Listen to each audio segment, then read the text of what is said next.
Bab 1041, lakukan sendiri. Apa yang ingin kau lakukan?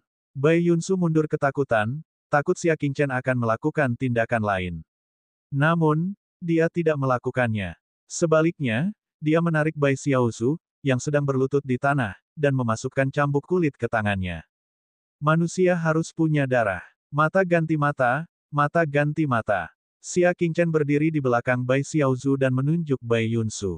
Bagaimana kau akan membalas dendam padanya karena telah menindasmu? Bai Xiaozu buru-buru membuang cambuk itu, trauma di hatinya kambuh. Aku tidak berani. Dia tidak dapat berhenti berpikir tentang adegan kakaknya yang memukulinya sejak dia masih kecil, dan dia akan melampiaskan amarahnya padanya setiap kali dia merasa tidak senang. Berkali-kali terpatri dalam hatinya, menjadi rasa sakit yang tak dapat dihapus.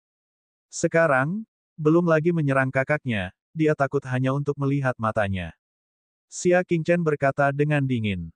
Bai Xiaozu, jika kamu tidak bertindak hari ini, kita akan memutuskan persahabatan kita mulai sekarang. Seseorang yang bahkan tidak berani membalas dendam tidak memiliki hak untuk tinggal di sisiku. Tapi aku, hati Bai Xiaozu bergetar. Dia sama sekali tidak ingin memutuskan hubungan dengan Xia Qingchen. Dialah satu-satunya orang yang memberinya kehangatan dalam hidupnya. Tidak ada tapi. Aku hitung sampai 3. Kalau kamu tidak bergerak, mulai sekarang, hidup atau mati, baik atau buruk, itu tidak ada hubungannya denganku. Kita tidak ada hubungannya satu sama lain. Xia Qingchen berbicara dengan tekad yang kuat. Satu-satunya orang yang bisa menyelamatkannya adalah dirinya sendiri. Jika Xia Qingchen mampu melampiaskan amarahnya hari ini, bagaimana dengan besok, lusa, dan seluruh hidupnya di masa mendatang? Dia perlu mengubah dirinya dan keluar dari kesulitan dalam hatinya. 3. Bai Xiaozu panik. Dia tahu bahwa Xia Qingchen selalu menepati janjinya. Karena dia mengatakan bahwa mereka akan memutuskan persahabatan mereka, dia pasti akan menepati janjinya. Saudara Xia, beri aku sedikit waktu lagi. Aku berjanji akan mengubah diriku sendiri. 2. Xia Qingchen bicara dengan acuh tak acuh. Saudara Xia, tapi aku benar-benar tidak berani. Seluruh tubuh Bai Xiaozu bergetar, dan tangan yang memegang cambuk bergetar tak terkendali. Dia hampir kehilangan pegangannya. 1. Xia Qingchen menatap Bai Xiaozu dengan kecewa. Dia lalu berjalan pergi dengan kedua tangan di belakang punggungnya. Jaga dirimu baik-baik. Dia, Xia Qingchen, tidak mampu menyelamatkan seseorang yang bahkan tidak bersedia dia selamatkan. Tidak, kakak Xia, jangan pergi. Jangan pergi. Bai Xiaozu benar-benar panik. Satu-satunya orang yang bersedia menolongnya, satu-satunya orang yang memperlakukannya dengan tulus, telah pergi begitu saja. Siapa yang akan bersedia merawatnya di masa depan? Namun, Xia Qingchen menutup telinga dan tidak punya niat untuk berhenti. Ah! Bai Xiaozu memejamkan matanya, menjerit, dan mengangkat cambuk kulitnya. Yang terjadi selanjutnya adalah teriakan Bai Yunsu. Dia langsung terkena cambuk di dada, menyebabkan kulitnya terbelah di tempat dan dagingnya beterbangan kemana-mana. Ia sendiri pun terpental dan menghantam jabatan kepala keluarga yang telah lama dijabatnya. Bai Yunsu memegang dadanya dengan tidak percaya. Dasar jalang, kau benar-benar memukulku karena orang luar. Tunggu saja. Bai Xiaozu membuka matanya dan menatap Xia Qingchen dengan linglung. Aku sudah menelepon, saudara Xia, jangan pergi. Tidak cukup. Xia Qingchen bahkan tidak menoleh, namun langkah kakinya sedikit melambat. Masih belum cukup. Hati Bai Xiaozu bergetar. Namun, saat melihat Xia Qingchen hendak pergi, dia menggertakkan giginya dan mencambuknya lagi. Bai Yunsu menjerit lagi saat tubuhnya terlempar. Wajahnya penuh kesakitan, dan dia melotot ke arah Bai Xiaozu. Kali ini dia tidak mengucapkan kata-kata kasar. Dia sedang menunggu. Dia sedang menunggu Xia Qingchen pergi. Dia ingin membalas dua cambukan ini 100 kali lipat. Apakah itu cukup? Tanya Bai Xiaozu sambil menangis. Xia Qingchen berkata dengan acuh tak acuh, letakkan cambukmu dan gunakan keterampilan bela dirimu untuk memukulnya. Pukul aku sampai aku bilang berhenti. Dengan tangannya. Bai Xiaozu ragu-ragu sejenak, lalu Xia Qingchen melangkah keluar dari ruang tamu. Hal itu membuat Bai Xiaozu ketakutan hingga dia membuang cambuknya dan menghampiri Bai Yunsu sambil gemetar ketakutan. Menatap tatapan matanya yang tajam, Bai Xiaozu begitu takut hingga tangannya gemetar, dan dia tidak berani bergerak. Karena kamu tidak berani, maka mari kita putuskan persahabatan kita mulai sekarang. Xia Qingchen berbicara dengan acuh tak acuh. Kakinya yang lain juga melangkah keluar dari ruang tamu. Aku akan bertarung. Aku akan bertarung. Dia menutup matanya dan memukul bahunya. Dasar brengsek, kenapa kau tidak mencoba? Bai Yunsu geram. Sambil berbicara dia mengangkat telapak tangannya dan menangkis telapak tangan Bai Xiaozu. Akan tetapi, perbedaan kekuatan antara kedua belah pihak terlalu besar. Lengan Bai Yunsu dipatahkan oleh Bai Xiaozu. Bai Xiaozu diam-diam membuka matanya dan menatap kakaknya, yang wajahnya berkerut kesakitan. Untuk pertama kalinya dalam hidupnya, dia berpikir bahwa kakaknya ternyata tidak sekuat itu. Aku tidak akan membiarkanmu pergi. Bai Yunsu melotot padanya seperti serigala. Bai Xiaozu panik, tetapi dia masih berhasil mendaratkan pukulan di dadanya. Akibatnya, teknik gerakan tubuh dan kultivasi Bai Yunsu terlalu lemah. Dia bahkan tidak bisa menghindar tepat waktu dan dengan mudah terkena di dada. Kaca! Ah! Bai Yunsu menjerit seperti babi yang disembelih dan menggeliat di tanah. Hah! Sepertinya kakaknya benar-benar lemah. Dia bisa melukainya hanya dengan gerakan biasa. Dia perlahan-lahan menjadi lebih berani dan menendangnya. Sang kakak masih tidak mampu melawan dan tulang belakangnya patah. Ah! Pinggangku! Bai Yunsu merasakan sakit yang luar biasa. Bai Xiaozu akhirnya memastikan bahwa kakak laki-lakinya sebenarnya sangat lemah dan tidak perlu takut padanya. Dengan mengingat hal itu, dia dengan berani menggunakan keterampilan bela dirinya, memukuli Bai Yunsu setiap saat seperti babi yang sedang disembelih. Semakin dia berjuang, semakin rileks perasaan Bai Xiaozu. Seolah-olah belenggu yang telah membebani hatinya selama bertahun-tahun telah dengan cepat dilepaskan. Perasaan bebas, seperti seekor burung kecil yang baru saja lepas dari sangkarnya, dan terbang tinggi ke langit, memenuhi pikirannya. Siapa yang menyuruhmu memukulku? Pukul aku. Kau menindasku dengan kekuatan yang sangat kecil. Tinju Bai Xiaozu menghujani Bai Yunsu, menyebabkannya berguling-guling di tanah. Akhirnya, dia takut dipukuli dan berteriak, "Jangan pukul aku, adikku. Itu salah kakakmu." Bayangan dalam hati Bai Xiaozu hancur total oleh kata-katanya. Ternyata dia sangat kuat, dan kakaknya sangat lemah. Dia tidak perlu takut pada saudaranya. Kau mencuri barang-barangku, jadi kembalikan semuanya. Bai Xiaozu telah merampas harta karun spasialnya dan mengambil kembali obat kuasi roh, serta semua sumber daya lain yang telah diberikan kepadanya. Bai Xiaozu tiba-tiba merasa bahwa hidupnya benar-benar dapat dipenuhi warna. Aku tidak ingin melihatmu lagi. Bai Xiaozu menendangnya hingga terlempar, dan dia jatuh kembali ke singgasana kepala klan, tidak bisa bergerak. Dia menghela napas panjang. Dia tidak pernah merasa sesantai ini dalam hidupnya. Tiba-tiba, dia teringat bahwa Xia Qingchen tidak berteriak agar dia berhenti. Dia segera berlari keluar ruang tamu untuk mencari Xia Qingchen. Kakak Xia, kakak Xia. Ruang tamu kosong. Di mana Xia Qingchen? Air mata mengalir di matanya saat dia berjongkok dan terisak-isak. Kakak Xia, kamu tidak menginginkanku lagi. Namun, tiba-tiba, sebuah suara lembut terdengar dari belakangnya, apakah kau akan tetap tinggal di Bai Manor, atau kau akan pergi bersamaku? Ah! Bai Xiaozu tiba-tiba menoleh. Baru saat itulah dia menyadari bahwa Xia Qingchen sedang duduk di atap ruang tamu. Dia merentangkan satu kaki dan melengkungkan kaki lainnya, sambil menatap langit luas di kejauhan. Sinar matahari menyinari sosoknya, memberikan kesan megah dan hangat. Air mata Bai Xiaozu berubah menjadi senyuman. Aku akan pergi bersama kakak Xia. Tidak ada lagi yang bisa aku rindukan dari keluarga ini. Kalau begitu, ikuti aku sampai ke kejauhan. Xia Qingchen berdiri dan melompat, menghilang dari pandangan mereka bersama Bai Xiaozu. Di ruang tamu, Bai Yunsu membalikkan tubuhnya dengan susah payah dan bersandar di singgasana. Dia bergumam kesakitan, akulah penguasa sejati Bai Manor. Tanpa aku, kau, Bai Xiaozu, bukanlah apa-apa. Tunggu saja. Saat aku pulih, orang-orang hebat itu akan mendukungku. Hingga saat ini, dia masih berpikir bahwa karena dialah Bai Manor mencapai kejayaan seperti sekarang. Bab 1042, memperlakukan kehidupan manusia seperti rumput. Bai Yunsu teringat akan surat yang dikirimkan seorang wanita muda bertopeng besi kepadanya setengah bulan yang lalu, dan rasa percaya dirinya pun tumbuh. Di luar kota, Xia Qingchen, yang pemarah, dan Lian Xing bertemu. Karena terlalu banyak orang, Xia Qingchen menyewa seekor binatang terbang besar dan terbang menuju perbatasan selatan. Setelah burung-burung itu terbang, ia memilih sudut yang tenang dan duduk bersila untuk mengolah teknik kulit Buddha dan tulang jahat. Ia ingin mencapai tahap akhir teknik tersebut sebelum mencapai perbatasan selatan.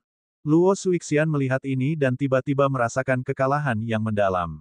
Rasa kekalahan itu bukan karena betapa kuatnya Xia Qingchen, melainkan karena ia masih memanfaatkan setiap detik untuk berkultivasi meskipun ia sudah begitu kuat hingga dapat memandang rendah rekan-rekannya. Dia tidak akan pernah mampu melampaui angka tersebut sepanjang hidupnya. Masyarakat lainnya pun turut terpacu dan ikut serta dalam penggarapannya. 10 hari berlalu. Sementara semua orang tenggelam dalam kultivasi mereka, burung itu akhirnya melintasi setengah wilayah Liang dan tiba di titik paling selatan wilayah Liang, perbatasan selatan. Lebih jauh ke selatan, ada hutan primitif yang membentang sejauh mata memandang. Lingkungan di sana keras dan racun merajalela, membuatnya tidak cocok untuk tempat tinggal manusia. Hanya binatang iblis dengan tubuh fisik yang kuat dan orang barbar yang cocok untuk bertahan hidup. Wah, banyak sekali binatang iblis. Ye Linglong bersandar di jendela dan berteriak melihat pemandangan di luar. Lian Xing, Luo Suixian, dan Bai Xiaozu semuanya menoleh dan berseru kaget. Itu benar, mereka semua adalah burung besar, tetapi mereka tampaknya bukan burung yang dijinakkan oleh wilayah kita yang sejuk, kata Bai Xiaozu setelah mengamati lebih dekat. Hah, Xia Qingchen membuka matanya dan melirik keluar jendela. 9 binatang iblis yang sangat ganas terbang melintasi langit. Mereka lincah dan sangat cepat, dan mereka dapat menempuh jarak beberapa mil dalam satu tarikan napas. Pada saat ini, mereka sedang dilatih untuk saling menyerang. Xia Qingchen teringat bahwa tidak ada pasukan burung di istana militer.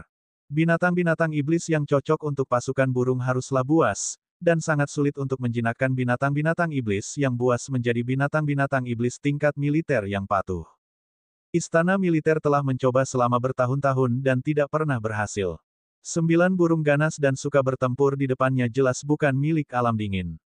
Dia sangat kuat. Bai Xiaozu berasal dari Istana Wen, jadi dialah yang paling tahu tentang berbagai jenis informasi. Bahkan banyak informasi yang dianggap rahasia oleh dunia luar pun merupakan hal biasa baginya. Koordinasi 9 burung ganas itu sangat rumit. 3 di antaranya adalah penyerang utama, 3 lainnya adalah tipuan, dan 3 lainnya adalah penyerang sampingan. Mengenai apa yang diketahuinya, Bai Xiaozu sangat banyak bicara, tidak tergagap sedikit pun. Ini adalah formasi peri terbang 9 bangau dari pasukan burung wilayah Lounan.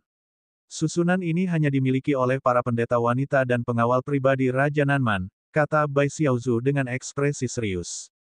Namun, ini adalah perbatasan selatan.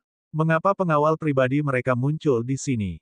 Kakak Xia, ayo cepat turunkan ketinggian kita atau lewati mereka. 9 burung ganas itu pasti sedang berlatih. Kalau kita melanggar, kita akan mudah menjadi sasaran latihan. Bai Xiaozu menyarankan.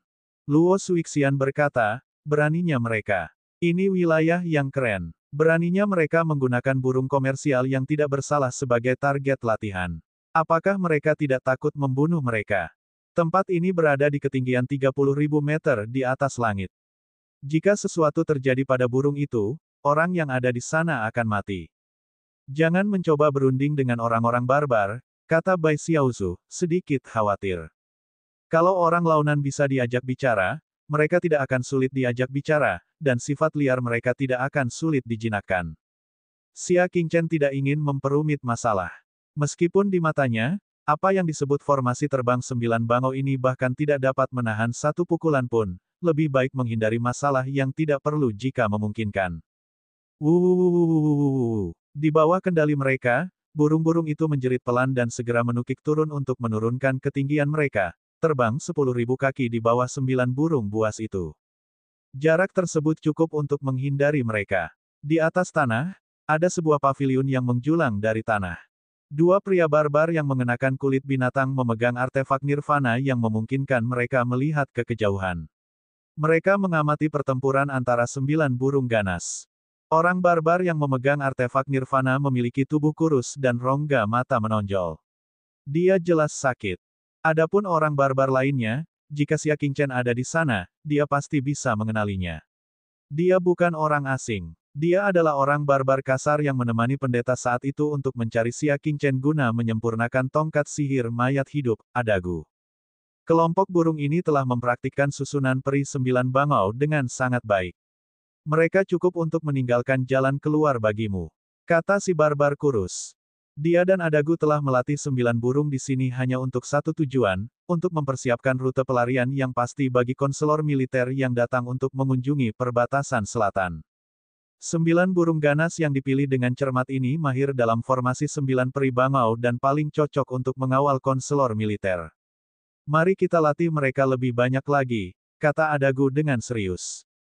Yang terbaik adalah menguji pengalaman tempur mereka. Pendeta itu berkata bahwa kita tidak boleh melakukan kesalahan apapun dalam hal keselamatan penasihat militer kita.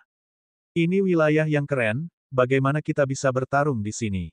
Kata si barbar kurus. Tiba-tiba, bayangan seekor burung komersial melintas di artefak nirvana miliknya. Matanya berbinar dan dia berkata, itu dia. Dia meraih peluit di depan dadanya dan meniupnya. 9 burung ganas yang tengah berlatih itu langsung mengerti instruksi itu dan mengalihkan pandangan mereka ke bawah. Ketika mereka melihat 9 burung ganas itu meluncur di ketinggian rendah, mereka langsung menjerit dan menukik ke bawah. Apakah kamu mencari kematian? Adagu bertanya dengan kaget. Kamu memerintahkan mereka untuk menyerang burung-burung komersial. Si barbar kurus itu tidak terlalu mempermasalahkannya. Apa masalahnya? Burung-burung yang menyusup ke wilayah launan kita, bukankah mereka semua sudah dicabik-cabik? Ini wilayah yang aman. Menyerang burung komersial merupakan pelanggaran terhadap perjanjian 3 wilayah. Jika Anda ketahuan, Anda akan dihukum berat. Jika Anda tidak hati-hati, Anda bahkan dapat memulai perang. Perang adalah perang, siapa takut pada siapa. Wajah orang barbar kurus itu dipenuhi dengan permusuhan. Dia mendorong Adagu dan berkata, pengecut. Kalau kamu tidak berani, aku yang akan melakukannya. Ia meniup peluitnya sekali lagi, dan 9 burung buas itu segera melancarkan serangan. Bukankah kita di sini untuk menguji formasi peri 9 bangau? Burung ini adalah yang paling cocok. Orang barbar kurus itu berkata, formasi ini diciptakan oleh konselor militer sendiri. Formasi ini sangat kuat. Berdasarkan situasi yang dikendalikan oleh 9 burung ini, burung komersial ini seharusnya tidak dapat melarikan diri. Adagu sangat marah. Namun, orang barbar kurus itu adalah orang utama yang bertanggung jawab atas operasi ini. Dia hanya bisa bekerja sama dengannya dan tidak bisa banyak ikut campur. Untungnya, tidak ada burung lain yang lewat. Kalau mereka menyerang, biarlah. Seharusnya tidak ada masalah. Binatang terbang komersial, Bai Xiaozhu, yang terus-menerus memperhatikan situasi di luar, ekspresinya berubah. Tidak bagus, mereka benar-benar ingin menggunakan kita sebagai target latihan. Hah, alis Xia Qingchen berkedut. Orang barbar akan selalu menjadi orang barbar. Mereka tidak peduli dengan kehidupan manusia. Burung komersial benar-benar dapat menyerang sesuka hati. Dia tidak dapat menggunakan artefak terbang nirvana untuk melarikan diri karena dia bukan satu-satunya yang berada di burung itu. Ada 4 orang lain dan seekor anjing. Dia tidak dapat membawa mereka semua kembali ke permukaan. Pegang rat-rat. Xia Qingchen melompat dan meninggalkan rumah, melompat ke kepala binatang terbang itu. Bai Xiaozhu terkejut. Kakak Xia, apa yang kamu lakukan? Cepat kembali. Xia Qingchen menatap binatang terbang yang menukik ke bawah dan berkata dengan tenang, mari kita musnahkan beberapa burung ganas terlebih dahulu. Dihancurkan. Bai Xiaozhu mengira dia salah dengar. Kakak Xia, mereka semua ahli dalam formasi peri 9 bangau. Kita hanyalah burung komersial yang belum terlatih. Bagaimana mungkin kita bisa menghancurkan mereka? Burung komersial biasanya sangat jinak dan tidak memiliki kekuatan menyerang. Dalam pertarungan langsung, ia bahkan tidak dapat melawan satu burung ganas, apalagi 9. Apa itu formasi peri 9 bangau? Kau menyebutnya pertempuran dengan hanya beberapa formasi. Xia Qingchen mendengus jijik. Masih banyak hal yang perlu dipelajari oleh orang-orang barbar, katanya. Sambil berbicara, dia menginjak kepala burung itu dan memerintahkannya untuk terbang dan menyerang. Bab 1043, Membalas Dendam. 9 burung ganas itu menjerit dan membentuk formasi saat mereka melesat mendekat. Mereka terkoordinasi dengan baik, dan 3 orang di depan tampak paling agresif, tetapi sebenarnya mereka hanya tipuan. Penyerang utama sebenarnya adalah 3 orang di belakang mereka. 3 lainnya akan bergerak maju mundur di sisi kiri dan kanan, bertugas mendukung formasi dan mencegah musuh menyerang dari samping. Kerja sama mereka tidak bisa dikatakan kurang indah. Namun di mata Xia Qingchen, mereka penuh dengan kekurangan. Belok kanan, teriak Xia Qingchen. Meskipun burung di bawah kakinya tidak dapat berbicara, ia dapat memahami bahasa manusia. Ia segera terbang ke kanan karena takut. Tubuhnya besar sekali, dan putarannya sangat canggung. Di sisi lain, 9 burung ganas itu sangat lincah dan gesit. Bahkan jika mereka berbalik sekarang, akan tetap sulit bagi mereka untuk menghindari pengepungan. Belok kiri dan kembali. Turunkan ketinggian. Titik-titik. Di bawah perintah Xia Qingchen, burung-burung itu bergerak tidak beraturan di langit. Gerakan ini sama sekali tidak memperlebar jarak di antara 9 burung ganas itu, juga tidak menyebabkan serangan apapun. Si barbar kurus itu menyeringai dan berkata, pemuda itu tidak lari ketika melihat burung-burung ganas kita. Dia bahkan mencoba menghadapi mereka. Dia benar-benar mencari kematiannya sendiri. Jadi kenapa kalau dia lari? Tubuh binatang terbang komersial itu sangat besar, dan kecepatannya tidak sebanding dengan burung ganas itu. Ia tidak dapat melarikan diri meskipun ia ingin. Pada saat ini, 9 burung ganas itu sudah mendekat. 3 burung tipuan pertama telah mengejar ekor burung itu. Wuh. 3 burung ganas yang pura-pura itu langsung menyebar ke kiri dan kanan, sedangkan 3 burung ganas di belakang mereka yang sebenarnya bertugas menyerang tiba-tiba mengeluarkan kekuatannya. Mereka menyerbu dengan kecepatan yang luar biasa. Cakar mereka yang tajam bagaikan cakar besi besar yang terbuat dari baja. Mereka dapat merobek sepotong besar daging burung itu dengan sobekan ringan. Pada saat kritis ini, Xia Qingchen berteriak, berhenti dan balik. Dalam kepanikannya, burung itu menuruti perintah dan tiba-tiba berhenti. Kemudian, tubuhnya terbalik di udara, cukup untuk memperlihatkan punggungnya. Di punggungnya terdapat rumah baja yang tidak bisa dihancurkan untuk ditinggali para tamu. Ketiga burung yang sedang berlari itu terlalu cepat. Mereka tidak menyangka burung-burung itu akan tiba-tiba berhenti dan memperlihatkan punggung mereka. Burung-burung di sebelah kiri dan kanan masih baik-baik saja, menghindar ke kiri dan kanan pada waktunya, tetapi burung yang di tengah kehilangan ruang untuk menghindar dan menghantam sangkar besi. Dengan kecepatan seperti itu dan tubuh yang begitu besar, mudah dibayangkan apa yang akan terjadi jika mereka menabrak rumah besi. Kepalanya membentur rumah besi dan lehernya patah. Sambil merintih, ia jatuh dari langit dan tulang-tulangnya retak. Orang barbar kurus itu terkejut. Ada Gudu, yang duduk dengan mata tertutup, tiba-tiba melompat dan berteriak marah, bodoh.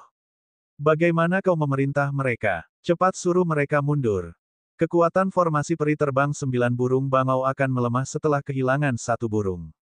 Namun sebelum mereka sempat memberi perintah, Xia Qingchen sudah berkata, cakar kiri dan kanan menusuk secara diagonal ke belakang. Pada saat ini, kebetulan saja burung utama di sebelah kiri dan kanan sedang berlari ke dua arah yang berbeda, dan punggungnya berada tepat di belakang kaki burung tersebut. Dan karena sedang dalam keadaan berputar, kecepatannya berada pada titik paling lambat. Cakar burung yang besar dan panjang itu tiba-tiba menusuk secara diagonal di belakang mereka. Cakar tajam itu, yang setajam tombak, menembus punggung kedua burung itu tanpa jejak, menembus mereka dengan kejam. 3 burung buas penyerang utama semuanya tewas dalam sekejap, tidak ada satu pun yang tersisa. Kicauan, burung itu bersorak dan segera mendarat di tanah dengan kedua burung itu dalam genggamannya. Ia mematuk daging kedua burung itu sepuasnya dan menyerap saripatinya. Xia Qingchen melompat turun dari binatang terbang itu dan membuka pintu rumah besi itu. Lian Xing, Luo Suixian, dan Bai Xiaozu terhuyung-huyung keluar, kepala mereka berputar-putar. Baru saja, binatang terbang itu berbelok ke kiri dan kanan, naik dan turun, dan bahkan tiba-tiba berhenti. Bagaimana mungkin mereka yang berada di rumah besi itu bisa bertahan? Mana Grudge dan Linglong? Xia Qingchen melangkah masuk dan tak dapat menahan senyum. Grudge melihat bintang-bintang, dan ada gelembung darah besar di kepalanya. Linglong bahkan lebih menakjubkan. Ada tanduk di setiap sisi kepalanya, seperti 2 tanduk naga kecil. Itu sangat menyakitkan sehingga dia berjongkok di tanah dan berteriak. Tuan Chen, jangan hentikan aku. Biarkan aku memotong yang memerintah burung-burung itu menjadi beberapa bagian. Graji dengan pusing merangkak keluar dari rumah besi dan mengendus dua burung ganas itu. Ia langsung mencium aura kedua orang barbar itu. Anak jalang, anjing tuan akan menggigitmu sampai mati. Graji sangat marah sehingga ia merentangkan keempat kakinya yang pendek dan mengikuti bau itu. Seiring dengan meningkatnya level kultivasi Graji, instingnya juga bertambah kuat. Sekarang, dia bisa mencium bau apa saja dalam jarak 100 mil. Xia Qingchen juga mengikuti mereka. Dia ingin melihat orang barbar mana yang berani menyerang binatang terbang untuk tujuan komersial di langit di atas wilayah yang sejuk. Mereka murka, namun kedua orang barbar itu bahkan lebih murka. Sialan kau membunuh 3 burung militer kita yang berharga. Orang barbar kurus itu sangat marah. Hebat sekali. Bagaimana kita akan menjelaskannya kepada konselor militer? Adagu juga geram. Suara mendesing. Pada saat ini, seekor burung kecil namun sangat cepat terbang dari kejauhan dan mendarat di paviliun. Seorang pemuda melompat turun dari burung itu. Ia mengenakan brokat dan ikat pinggang giok. Wajahnya kemerahan, dan sekilas orang bisa tahu bahwa ia adalah orang yang luar biasa. Dua tamu terhormat, apa yang terjadi di sini tadi? Apakah kalian butuh bantuanku? Itu adalah keluarga Wu, keluarga pedagang binatang iblis yang terkenal di perbatasan selatan. Tidaklah berlebihan jika dikatakan bahwa 20% binatang iblis di perbatasan selatan diangkut dari perbatasan selatan oleh keluarga Wu. Sebagian dari mereka ditangkap oleh pemburu mereka, tetapi itu hanya sebagian kecil. Lagi pula, tenaga mereka terbatas. Sebagian besar waktu, mereka mengandalkan orang-orang barbar untuk menangkap mereka dan menjualnya dengan harga murah.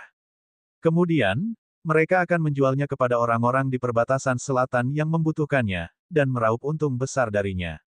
Dalam arti tertentu, kaum barbar adalah jaminan kekayaan mereka. Kali ini, ketika orang-orang barbar datang untuk menantang bakat-bakat dari perbatasan selatan, keluarga Wu lah yang menerima mereka. Penasihat militer legendaris itu tinggal di keluarga Wu. Pemuda di depannya adalah tuan muda keluarga Wu. Dia telah mengikuti perintah ayahnya untuk menemani kedua orang barbar itu ke daerah terpencil ini untuk melatih burung-burung ganas yang mereka bawa. Dialah yang memerintahkan orang untuk membangun paviliun ini dalam waktu singkat. Dia melihat ada pergerakan di langit dari jauh, maka dia pun bergegas datang untuk menanyakan alasannya. Dengarkan aku, seseorang telah membunuh burung ganas kita. Ini memancing kemarahan kami, kaum barbar. Kaum barbar kurus itu mencengkeram kerah bajunya dan berkata, temukan pembunuhnya segera. Mendengar ini, Tuan Muda Wu terlonjak kaget. 9 burung ganas itu adalah alat transportasi penasihat militer. Jika sesuatu menjadi salah, apa yang akan terjadi? Jangan khawatir, kedua tamuku yang terhormat, aku pasti akan menemukan pembunuhnya untuk kalian. Dia segera menghibur mereka. Sambil berbicara, ia mengambil peluit dari burungnya dan meniupnya. Suaranya mencapai langit. Segera, sejumlah besar orang dari keluarga Wu akan datang untuk mencari para pelaku. Kalian orang-orang dingin semuanya murahan. Orang barbar kurus itu mengumpat. Ya, Tuan Crowtooth benar, kata Tuan Muda Wu sambil tersenyum. Orang-orang launan menghina saudara sebangsanya di depannya, dan dia bukan saja tidak membantah, tetapi dia juga menggaungkan. Mereka yang terus-menerus mencari muka dan menghina sesamanya demi sedikit keuntungan adalah orang-orang jahat yang sesungguhnya. Bab 1044, Adil dan Objektif. Hati Tuan Muda Wu tidak berfluktuasi sama sekali. Orang barbar memang selalu seperti ini, dan wajar saja jika mereka mengatakan sesuatu yang tidak menyenangkan. Suara mendesing. 2 suara renyah datang dari hutan di bawah. Seekor anjing mengendus dan berlari, diikuti oleh seorang pemuda yang usianya bahkan belum mencapai 20 tahun. Tuan Chen, itu dekat sekali. Ucap Graji dengan galak. Xia Qingchen menoleh ke kiri dan kanan, memperhatikan bangunan yang menjulang dari tanah, dia bisa melihat 3 sosok samar di atasnya. Aku menemukannya. Tatapan matanya berubah dingin. Dia meraihnya dengan kesal dan terbang menaiki tangga menara. Berdebar. Begitu mendarat di balkon, si pendendam langsung mengendus kedua orang barbar itu. Tuan Chen, ini 2 ini. Tatapan dingin Xia Qingchen menyapu dan tertuju pada 2 orang barbar itu. Salah satu dari mereka tampak agak familiar. Setelah mengamati lebih dekat, dia menyadari bahwa dia adalah salah satu orang barbar yang pergi ke Istana Roh untuk memintanya memurnikan tongkat kerajaan mayat hidup. Adapun yang satu lagi, dia agak tidak dikenal. Kedatangan mereka juga menarik perhatian 3 orang. "Diam!" teriak Tuan Muda Wu. "Ini wilayah pribadi keluarga Wu. Siapa yang mengizinkanmu datang ke sini? Minggir!" Xia Qingchen menatapnya dengan tenang. "Kamu juga punya bagian." "Hah?" Tuan Muda Wu tercengang, jelas tidak memahami situasinya. "Sudah kubilang turun, apa kau tuli?" Graji menyeringai. "Bocah cilik," Tuan Chen sangat marah. "Aku sarankan kau bicara dengan benar. Kalau tidak, dia tidak akan peduli kau dari alam dingin atau bukan." Sulit untuk mengatakan dengan pasti tentang Xia Qingchen, tetapi jelas bahwa anjing ini bukanlah seseorang yang bisa dianggap remeh. Selain itu, bala bantuan dari klan Wu belum tiba. Ekspresi Tuan Muda Wu sedikit mereda saat dia berkata, "Tidakkah menurutmu terlalu berlebihan untuk menerobos masuk ke paviliun keluarga Wu?" Xia Qingchen menatap mereka bertiga dengan dingin dan berkata, "Siapa yang memberi perintah agar burung militer menyerang burung komersial kita? Berdirilah dan jangan menyeret orang lain ke bawah." Dari 3 orang yang hadir, hanya satu yang memberi perintah. Dari 2 lainnya, setidaknya satu di antaranya seharusnya tidak bersalah. "Apa?" Tuan Muda Wu diam-diam terkejut. Mungkinkah pergerakan di langit tadi disebabkan oleh 9 burung ganas yang mengepung burung komersial itu? Jika hal itu tersiar, akan memicu perang antara kedua kerajaan. Lagi pula, menyerang burung komersial dilarang. Itu adalah konvensi di antara 3 kerajaan. Bagaimana mereka bisa melanggarnya? "Aku yang memberi perintah." Wu Ya menepuk dadanya. Bukan saja dia tidak merasa bersalah, tetapi dia juga berteriak dengan keras, "Kau membunuh burung pemangsa kami." "Baiklah, aku baru saja akan mencarimu." Dia samar-samar ingat bahwa orang yang memerintahkan burung-burung di artefak Nirvana tampaknya adalah pemuda di depannya. "Siapa yang memberimu nyali untuk membunuh burung buas milik bangsawan Lounan?" Crowtooth mencabut tongkat berduri dari pinggangnya dan mengayunkannya dengan kuat. Melihat ini, Tuan Muda Wu mundur tanpa suara.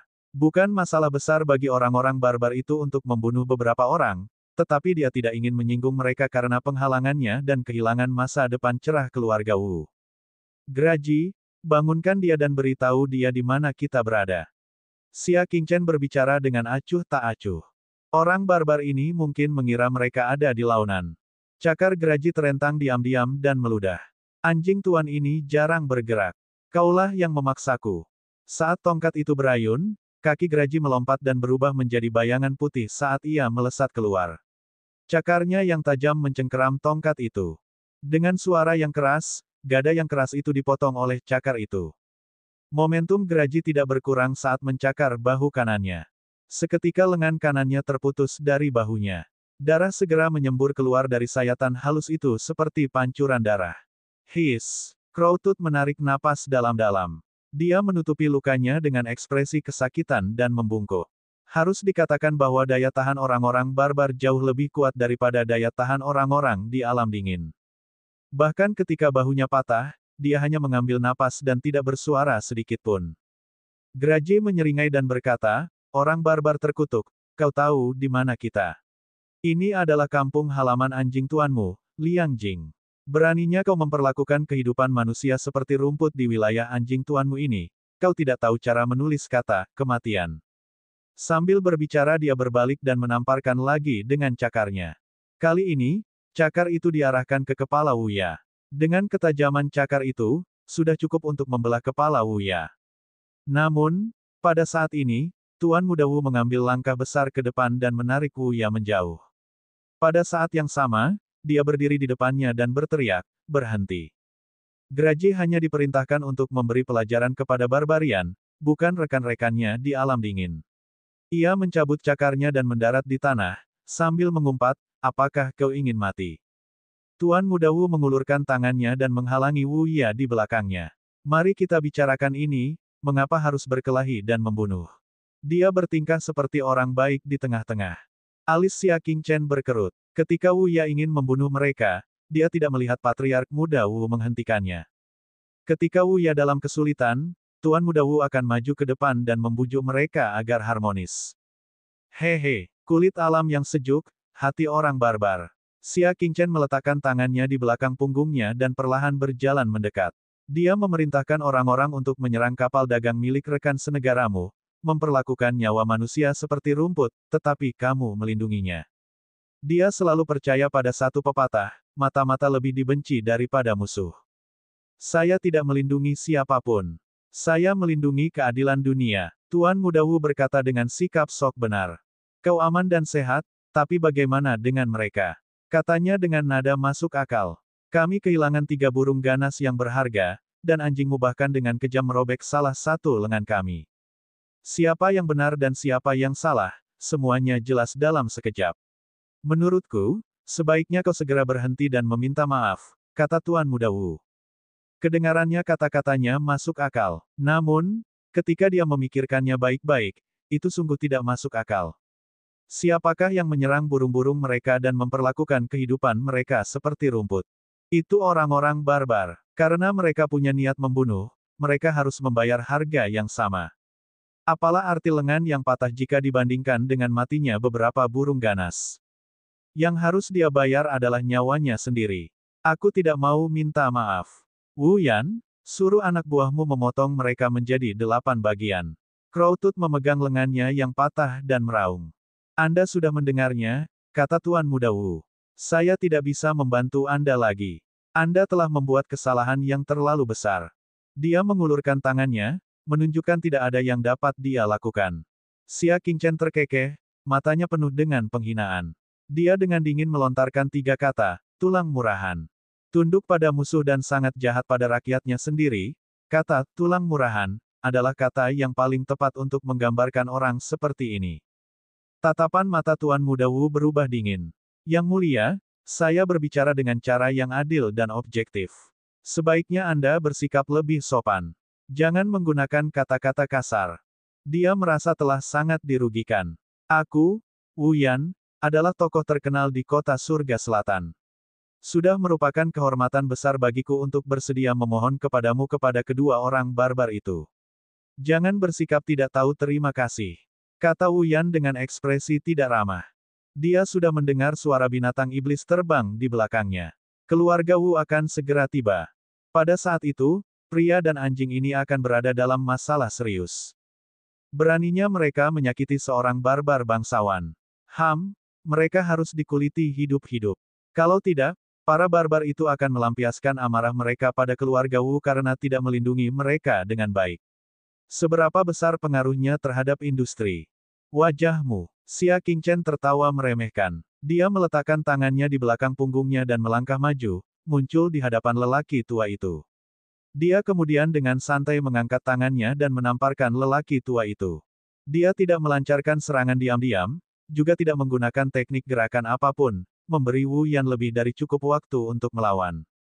Bab 1045, aku akan menghancurkan wajahmu. Bahkan aku berani bergerak. Wu Yan sangat marah. Perbatasan selatan hanyalah sebidang tanah kecil. Siapa yang tidak mengenal keluarga Wu dan namanya? Dalam kemarahannya, kilatan dingin melintas di mata Wu Yan. Dia mengeluarkan belati dari lengan bajunya dan menusukkannya ke jantung Xia Qingchen. Namun sebelum dia bisa menusuknya, wajahnya ditampar.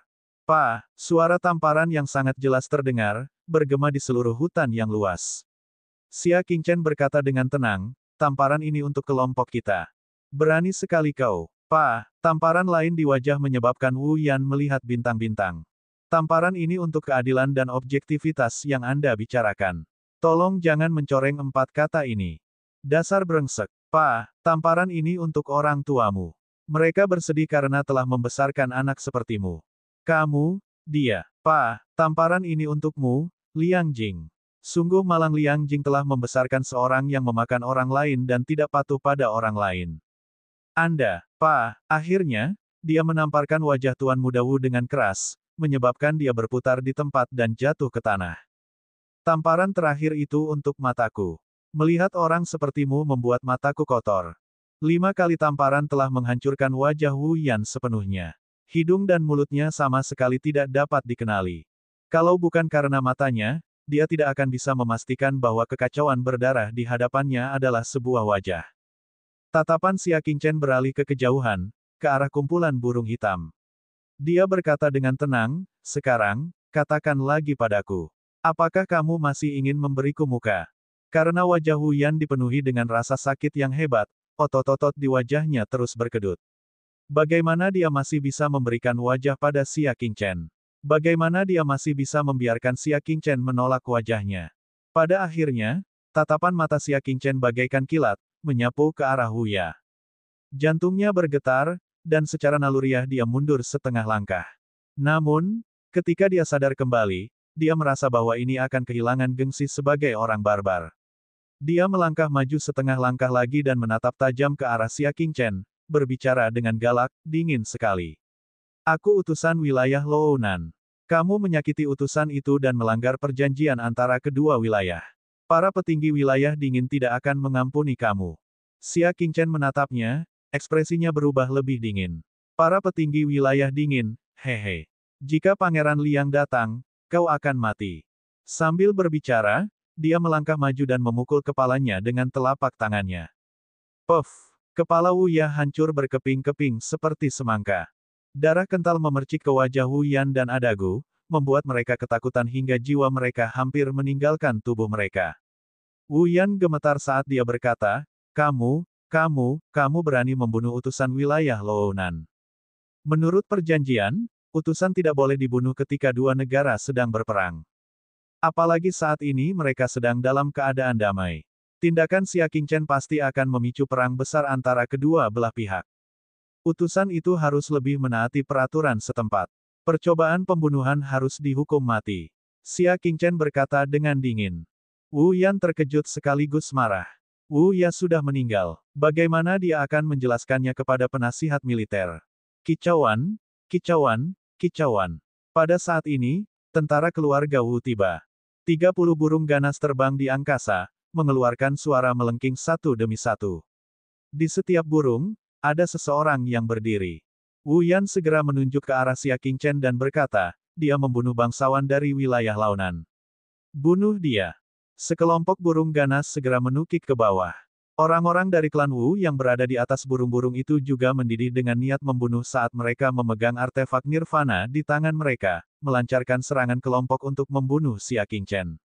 Xia Qingchen menatap mereka dengan kedua tangan di belakang punggungnya, ekspresinya tenang dan tidak kekal. 30 zang, 20 zang, 10 zang. Kawanan burung itu bagaikan gumpalan awan gelap, yang langsung menghancurkan jalan mereka menuju panggung. Cakar tajam dan senjata nirvana yang kuat sudah cukup untuk menghancurkan tubuh Xia Qingchen. Arus udara yang kuat yang diciptakan oleh 60 sayap menyebabkan panggung yang menjulang tinggi itu berguncang tanpa henti. Hal itu juga menyebabkan rambut hitam legam Xia Qingchen menari-nari liar, dan pakaiannya berkibar. Satu-satunya yang tidak bergerak adalah sepasang mata yang setenang sumur kuno. Kejahatan, Buddha, menginginkan, dosa. Xia Qingchen perlahan-lahan meletakkan tangannya di belakang punggungnya dan melancarkan serangan telapak tangan yang kuat ke arah awan gelap dan langit tanpa batas. Ledakan-ledakan-ledakan. Seolah-olah mereka bisa mendengar gelombang 10.000 lautan di tubuhnya. Kekuatan besar yang begitu dahsyat hingga mampu menumbangkan imajinasi seseorang terkumpul di telapak tangannya dari kedalaman tubuhnya, lalu, meledak. Ledakan. Terlihat dengan mata telanjang, dua jejak telapak tangan, satu berwarna emas dan satu hitam, keluar dari telapak tangannya bagaikan kilat. Jejak telapak tangan itu semakin membesar. Begitu telapak tangan itu meninggalkan tangannya, ukurannya menjadi 10 kaki, lalu 2 kaki, 3 kaki. Saat ia menerjang ke arah kawanan burung, ia telah tumbuh hingga 1000 kaki besarnya. Dilihat dari jauh, tampak seperti dua telapak tangan besar yang bergerak melawan langit untuk menguasai dan menghancurkan surga. Awan gelap burung-burung ganas yang menghalangi jalan mereka langsung hancur berkeping-keping. Ke-30 burung buas dan orang-orang di atasnya hancur total oleh jejak telapak tangan itu, bahkan tidak meninggalkan jejak darah sedikit pun. Kedua jejak telapak tangan itu tidak kehilangan momentum dan langsung melesat ke langit, mengguncang awan dan matahari. Dari kejauhan, ia tampak bagaikan seberkas cahaya hitam dan emas yang melesat ke 9 langit dari bumi. Dengan menara sebagai pusatnya, semua binatang di dekatnya berlarian ke segala arah karena ketakutan. Seolah-olah ada iblis yang tak tertandingi telah keluar dari segel, dan kekuatan iblisnya mendominasi dunia. Balkonnya sunyi senyap. Baik Wu Yan maupun Adagu langsung membatu di tempat. Mereka menatap Xia Qingchen tanpa berkedip. Sosok yang tampaknya lembut itu seperti iblis besar yang sangat kejam di hati mereka saat ini. Xia Qingchen diam-diam menarik telapak tangannya dan dengan tenang melirik Adogu. Dia kemudian berkata dengan tenang, katakan padaku, kerajaan siapa ini? Suaranya datar dan acuh tak acuh. Namun di telinga Adagu, kedengarannya seolah dia adalah raja segalanya. Kaki Adagu gemetar. Kebanggaan seorang barbar mengatakan kepadanya untuk tidak takut. Ia harus menghadapinya dengan berani, bahkan jika ia harus mati. Akan tetapi, tubuhnya bergetar secara naluriah, seolah-olah telah bertemu musuh bebuyutannya. Dingin sekali, tidak, ini negara perbatasan yang sejuk. Jawab Adagu dengan suara gemetar. Xia Qingchen berkata dengan acuh tak acuh, baguslah kalau kau tahu. Aku tidak peduli jika kau sombong di tempat lain, tapi sebaiknya kau bersikap baik di negeriku yang tenang ini. Kalau tidak, bunuh mereka semua, jangan biarkan seorang pun hidup. Adagu menundukkan kepalanya dan mengangguk berulang kali. Sebagai seorang pejuang di antara orang-orang barbar, dia menyadari bahwa dia sebenarnya tidak memiliki keberanian untuk menatap mata Xia Qingchen. Ingat kata-kataku. Xia Qingchen berbalik dan melompat turun dari peron. Geraji menatap abu yang berserakan di langit, lalu melihat keadaan Wu Yan yang menyedihkan. Ia menggelengkan kepalanya, mengapa membuat Tuan Chen marah? Kau yang meminta. Setelah itu, dia melompat turun dan mengejar Xia Qingchen. Tuan Chen, mengapa Anda tidak membunuh pengkhianat itu juga? Geraji tentu saja mengacu pada Wu Yan.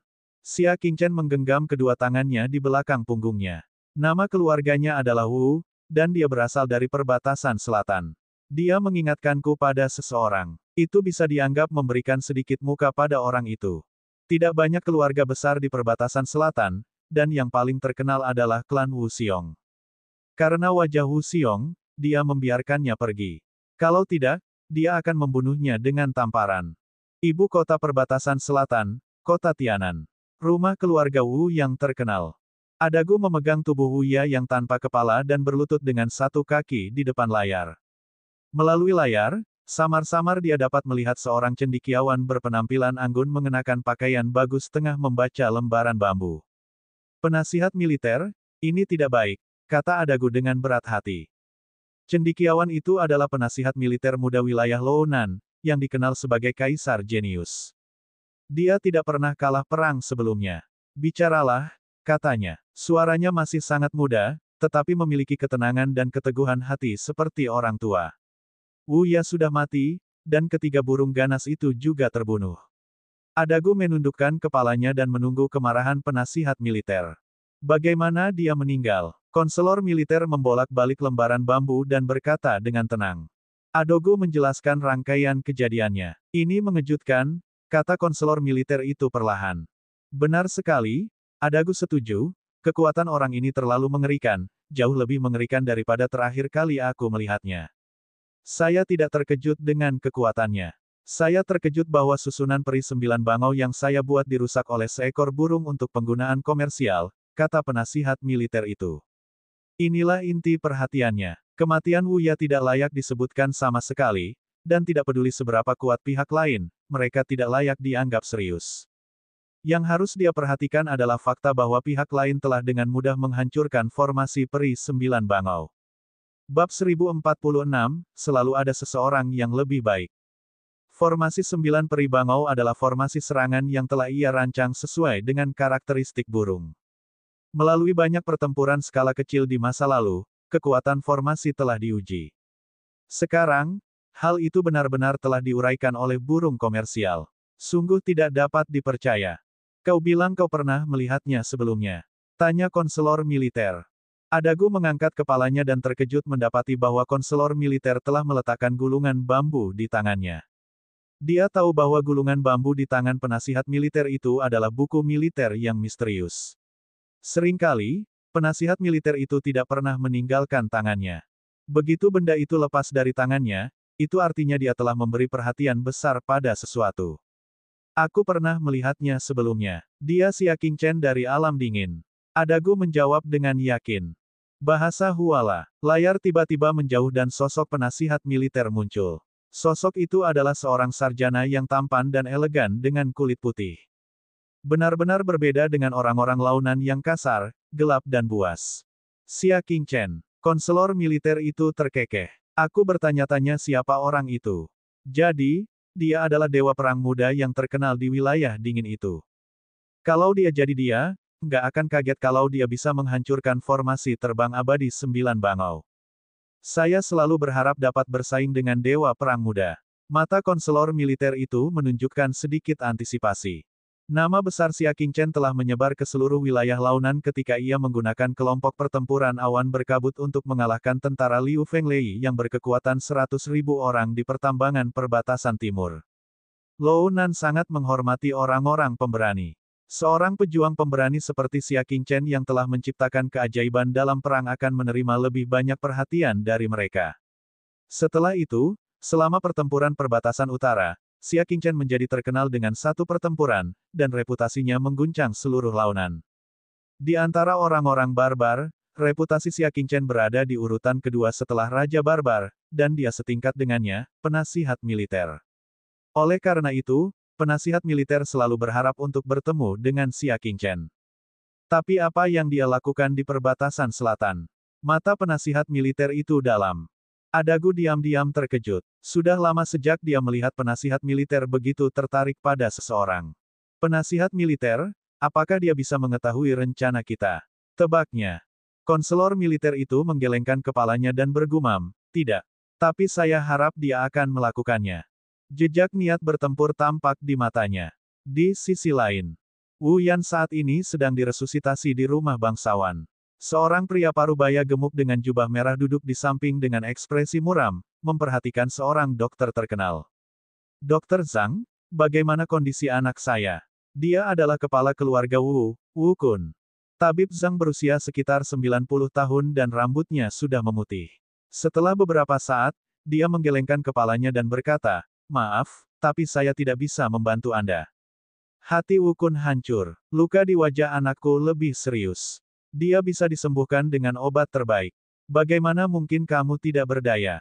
Perlu diketahui bahwa Tabib Zhang adalah tabib terbaik di perbatasan selatan. Ia dapat dengan mudah menyembuhkan banyak penyakit yang sulit dan rumit. Itu hanya cedera wajah, tapi dia tidak berdaya. Tabib Zhang berdiri dan tubuh tuannya bergoyang, luka itu hanya luka di permukaan. Kamu harus bertanya pada Tuan Muda Wu apakah dia pernah bertemu dengan orang jahat.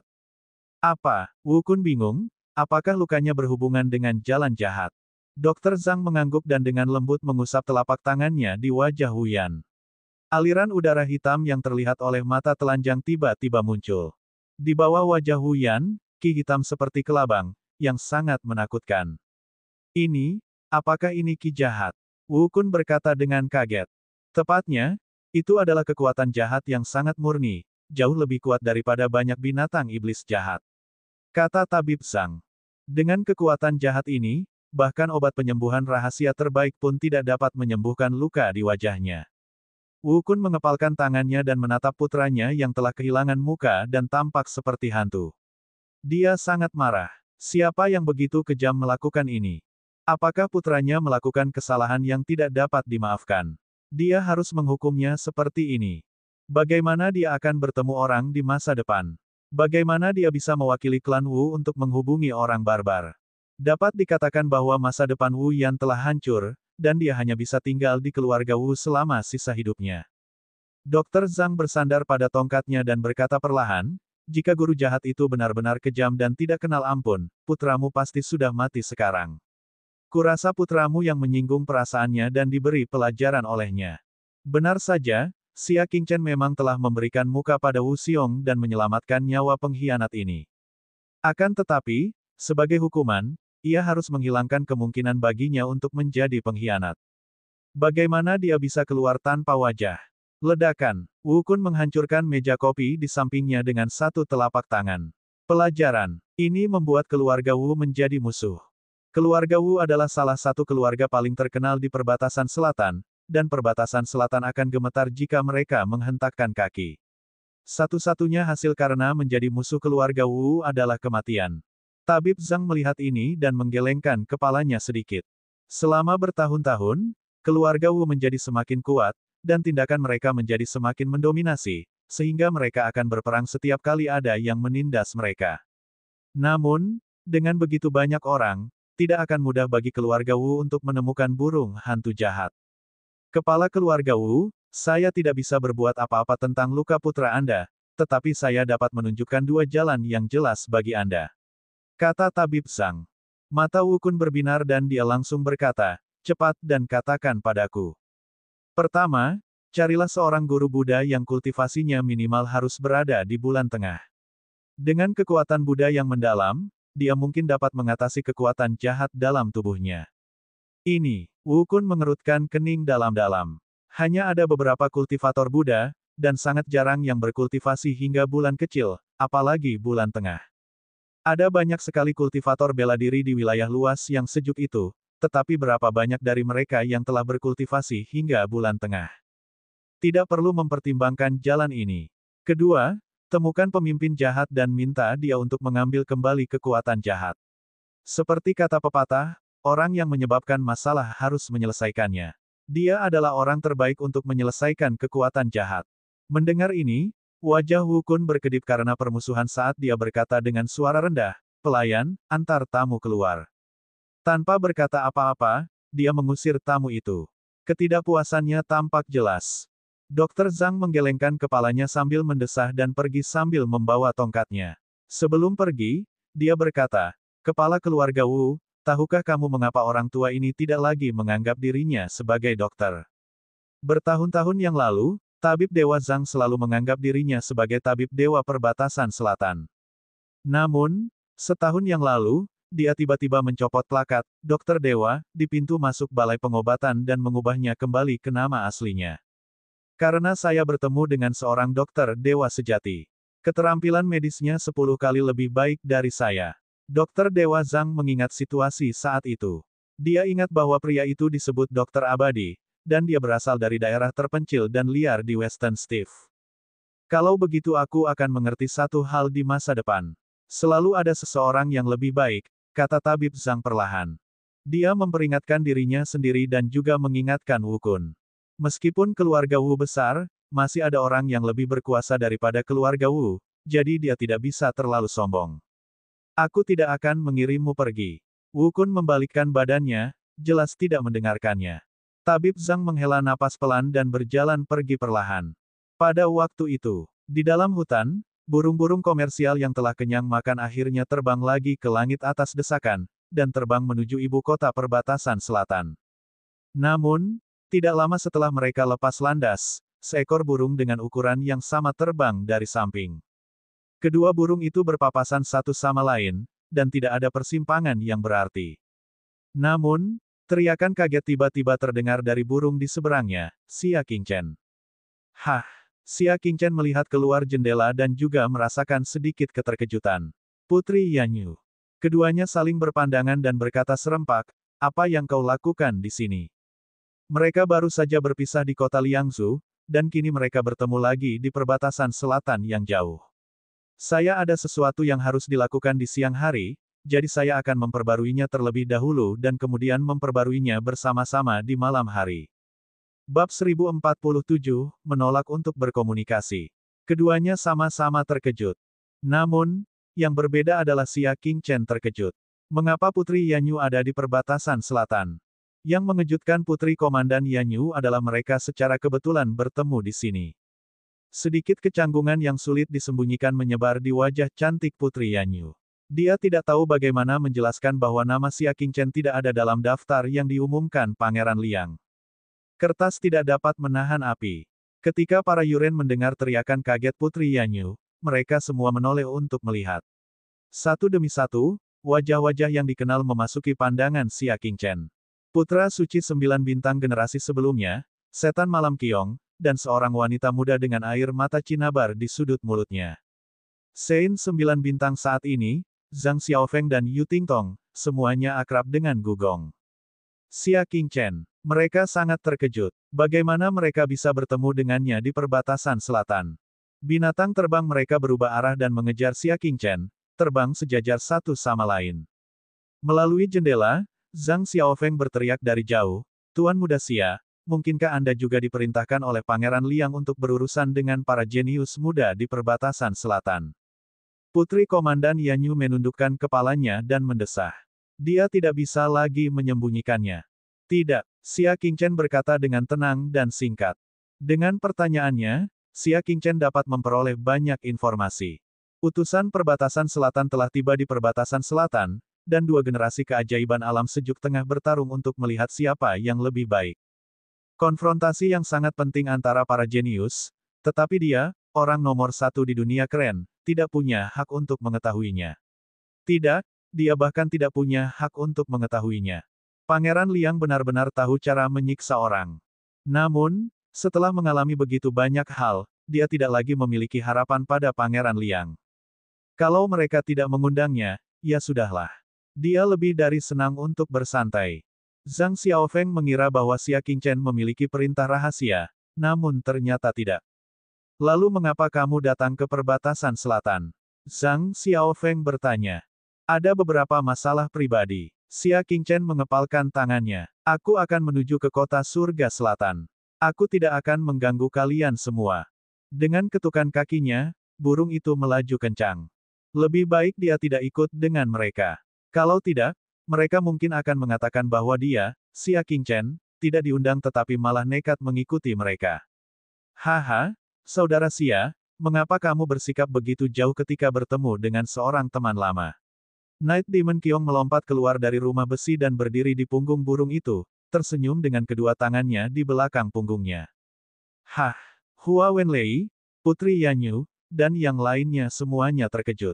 Night Demon Qiong adalah orang yang dingin dan tidak pernah memanggil siapapun dengan sebutan saudara.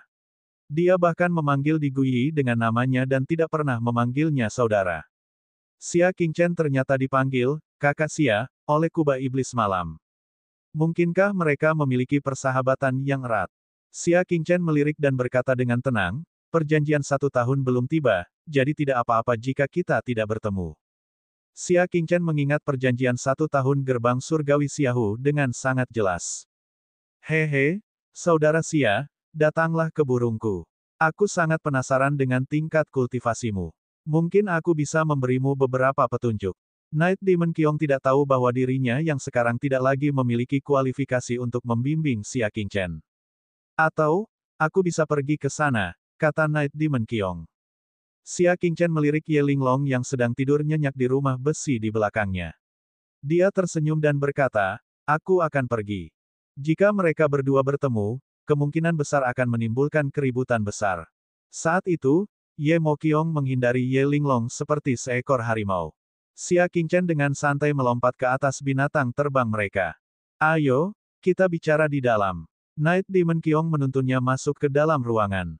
Semua orang di ruangan itu menoleh dan dia memperkenalkan, kamu kenal Zhang Xiaofeng dan yang lainnya, begitu juga Putri Yanyu, tapi aku rasa kamu tidak kenal orang ini. Dia menatap Hua Wenlei. Xia Qingchen meliriknya. Wanita ini sangat asing dan dia benar-benar tidak mengenalnya. Ini adalah ahli nomor 1 di Silver Lake, Hua Wenlei, yang berada di sebelah Sky Moon Ridge milikmu. Night Demon Qiong tersenyum. Xia Qingchen tercerahkan. Ternyata itu dia. Dia sudah lama tidak mendengar namanya. Dulu, saat Xia Qingchen masih berada di level bintang menengah, Hua Wenlei sudah menjadi ahli level bintang utama. Kekuatannya bahkan lebih tinggi dari Night Demon Dome. Sekarang, dia akhirnya bertemu dengannya. Hua Wenlei, ini Xia Qingchen. Kamu seharusnya pernah mendengar tentang dia sebelumnya. Night Demon Qiong memperkenalkan. Hua Wenlei duduk bersila di depan bangku batu dan tidak bergerak sama sekali. Dia berkata dengan nada aneh, Xia Qingchen yang terkenal. Siapa yang tidak mengenalnya? Hah, Xia Qingchen bisa mendengar nada tidak baik itu dan dengan tenang menjawab, kamu terlalu baik. Hua Wenlei mendengus dan menoleh ke samping. Mari kita lanjutkan pembicaraan kita. Sebelum mereka bertemu Xia Qingchen, mereka telah bertukar ilmu bela diri dan mendiskusikan berbagai cara untuk menghadapi para jenius barbar. Mata Night Demon Qiong bergerak maju mundur di antara mereka berdua. Sebagai orang luar yang tidak mengerti prosesnya, sebaiknya jangan terlalu ikut campur. Anda bisa melanjutkan. Dia mengangguk. Baru saja Hua Wenlei yang berbicara dan berbagi berbagai wawasannya. Zhang Xiaofeng dan dua orang lainnya mendengarkan dengan penuh perhatian. Hua Wenlei melirik Xia Qingchen sekilas dan berkata, bukankah kamu seharusnya menghindari menimbulkan kecurigaan? Aku tidak ingin berbagi pengalaman bela diri denganmu tanpa alasan. Dia terus terang dan mengungkapkan rasa jijiknya. Hua Wenlei, kata Putri Yanyu sambil mengerutkan kening. Aku yakin akan ada seorang guru di antara kita bertiga. Jika Tuan Muda Xia bergabung dengan kita, dia mungkin bisa berbagi dengan kita beberapa pengalaman yang tak terduga. Agar Xia Qingchen mampu menjadi seorang raja jenius yang melampaui 2 tingkat kultivasi dalam waktu yang singkat, dia pasti memiliki kelebihannya sendiri. Dia benar-benar ingin mendengar tentang pengalaman bela diri Xia Qingchen. Hua Wenlei tidak berdiri di atas upacara. Belajar dari satu sama lain dibangun di atas fondasi bahwa kita memiliki status yang sama. Aku tidak merasa bahwa aku begitu lemah sehingga aku sudah berada di level yang sama dengan Xia Qingchen. Ketika dia menerobos ke alam astral utama, Xia Qingchen masih belum ditemukan. Belajar darinya. Hehe, melamun. Hua Wenlei, jangan sombong. Aku pernah mengundang saudara Xia untuk berkunjung, tetapi dia memenangkan kekagumanku dengan pencapaian seni bela dirinya. Membiarkannya berpartisipasi dalam pertukaran seni bela diri hanya akan menguntungkan kita, kata Night Demon Qiong dengan wajah serius. Saat itu, dia mengira bahwa kultivasinya dalam seni sumber gas telah mencapai titik kesempurnaan. Namun setelah membandingkan dirinya dengan Xia Qingchen, dia menyadari bahwa dia hanya memamerkan sedikit keterampilannya di hadapan seorang ahli. Kalau begitu aku minta maaf, aku tidak tertarik berkomunikasi dengan yang lemah. Kalau kau ingin berkomunikasi dengannya, silakan saja. Hua Wenlei berdiri dengan wajah dingin. Aku akan keluar untuk menghirup udara segar. Kalau tidak ada yang lain, kau tidak perlu meneleponku. Setelah selesai berbicara, dia meninggalkan rumah besi itu dan duduk bersila di leher burung itu. Putri Komandan Yanyu menghela napas pelan dan menghibur, Tuan Muda Xia, jangan pedulikan. Hua Wenlei selalu seperti ini. Xia Qingchen duduk dan berkata tanpa ekspresi, apakah aku terlihat keberatan? Kalau diperhatikan dengan teliti, tatapan mata Xia Qingchen bahkan tidak menunjukkan fluktuasi apapun dari awal hingga akhir. Itu karena Hua Wenlei tidak pernah terlihat di matanya. Karena kamu bertarung dengan kesayangan surga Lounan, aku akan memberimu beberapa petunjuk tentang seni bela diri. Tidak cepat tetapi juga cerdas. Aku harap ini akan membantumu. Xia Qingchen berbicara. Kecuali Putri Yanyu yang tetap tenang, orang-orang lainnya pun tak kuasa menahan diri untuk tidak tenang. Night Demon Qiong merasa marah sekaligus geli. Dia menunjuk Xia Qingchen. Tidak buruk, bocah kecil, aku sudah lama tidak melihatmu, kau jadi sombong sekali.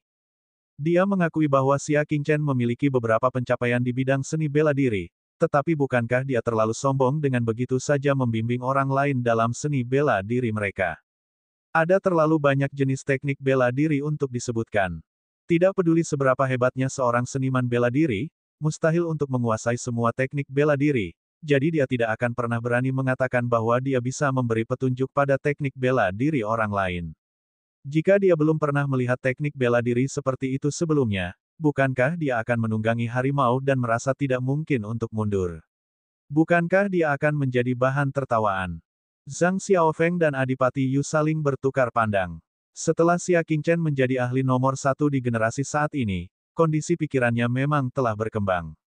Dia benar-benar berani memberi petunjuk kepada anak-anak ajaib dari generasi sebelumnya. Manakah dari Night Demon Qiong dan Putri Yanyu yang tidak memiliki legenda bela diri Dao yang telah menyebar ke seluruh negeri yang sejuk? Kata-kata lancang Xia Qingchen untuk membimbing mereka dalam teknik bela diri mereka benar-benar tindakan yang terlalu percaya diri. Mata jernih Yu Tingtong mengamati Xia Qingchen dari ujung kepala sampai ujung kaki, dan sedikit kekecewaan terlihat di sana. Maaf, aku juga tidak ingin berpartisipasi. Yu Tingtong meninggalkan rumah besi dan pergi keluar untuk duduk.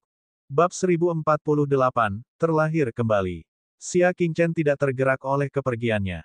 Dia berkata kepada orang-orang yang tersisa, jika kalian tidak mau menerima bimbinganku, aku tidak akan memaksa kalian. Baiklah, aku akan membiarkanmu memberiku beberapa petunjuk. Bagaimana kau ingin aku memberimu petunjuk? Night Demon Qiong tertawa kaget. Mengapa kamu tidak menggunakan teknik bela dirimu untuk bertarung denganku? Xia Qingchen bertanya. Aku akan tahu secara kasar kekurangan teknik bela dirimu dan keadaan pembelajaranmu. Bertanding denganmu. Night Demon Qiong melambaikan tangannya, lupakan saja. Jika kabar ini tersebar, aku akan iri pada orang nomor satu di generasi ini dan sengaja menekannya. Ayo kita bertanding, katanya sambil memberi isyarat pada Putri Yanyu. Biarkan kakak Xia memberimu beberapa petunjuk. Tetapi pertama-tama, izinkan saya menjelaskannya, jika kamu tidak bisa memberi petunjuk apapun, kamu harus minum 3 gelas anggur sebagai hukuman. Tidak masalah. Xia Qingchen tersenyum tenang. Putri Komandan Yanyu tersenyum dan mulai bertarung dengan Iblis Malam Qiong. Yang pertama menggunakan jurus yang belum lengkap dari keterampilan bela diri tingkat bumi tingkat menengah. Meskipun hanya 1,5 jurus, jurus itu sangat kuat. Saat digunakan, jurus itu sangat hebat dan sangat merusak. Kubah Iblis Malam adalah teknik khusus. Itu adalah teknik bela diri alam bumi kelas menengah yang melengkapi tubuhnya. Saat dia menggunakannya, ada atribut melahap samar yang melahap kekuatan Putri Yanyu. Hati teratai murni, tangan putih Putri Komandan Yanyu terus menunjuk. Dengan setiap titik dan segel, bunga teratai yang mempesona terbentuk setelah tidak ada segel yang terbentuk. Malam abadi, Night Demon Qiong membentuk segel dengan tangannya, dan segel itu membentuk matahari hitam. Puci, saat mereka berdua saling beradu pukulan, terlihat jelas siapa yang lebih kuat. Teratai milik Putri Yanyu dilahap oleh matahari hitam dalam sekali teguk, tak menyisakan apapun. Terima kasih telah membiarkanku menang. Ekspresi Night Demon Qiong acuh tak acuh. Tidak ada rasa keberhasilan dalam mengalahkan Putri Komando Yanyu. Dibandingkan dengan gerakannya, Putri Komandan Yanyu masih terlalu lemah dan tidak dapat menahan satu pukulan pun.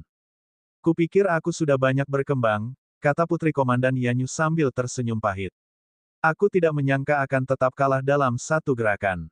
Night Demon Qiong tidak terlalu memikirkannya. Apa yang bisa dia lakukan bahkan jika dia membaik. Kesenjangan antara keterampilan bela diri mereka benar-benar terlalu besar, dan tidak dapat ditutupi dalam waktu singkat. Saudara Xia, sekarang giliranmu. Tolong bimbing Putri Yanyu terlebih dahulu. Kata Night Demon Qiong dengan ekspresi jenaka. Dia ingin melihat bagaimana dia akan membimbing Putri Yanyu.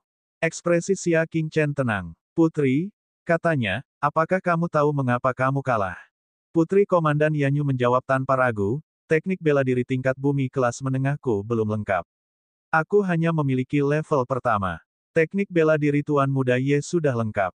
Tentu saja, tidak ada yang bisa menandinginya. Salah. Xia Qingchen menggelengkan kepalanya. Kamu bahkan tidak tahu di mana letak kesalahanmu. Bagaimana bisa begitu mudah untuk memperbaikinya?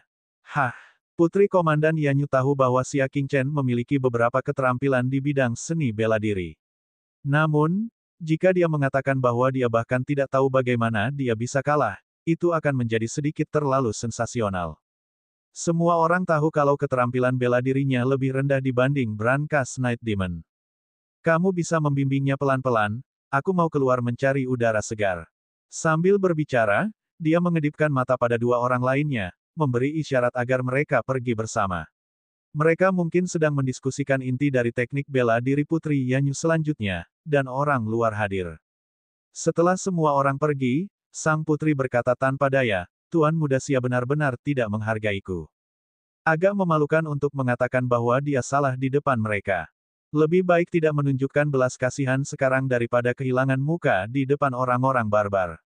Xia Qingchen berbicara dengan tegas, meskipun jantung teratai mulia, yang kamu kembangkan tidak lengkap, itu masih salah satu teknik tingkat menengah bumi teratas.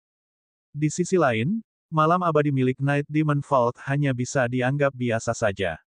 Secara teori, bahkan jika Anda hanya mengolah satu atau dua jurus, Anda seharusnya tidak kalah telak.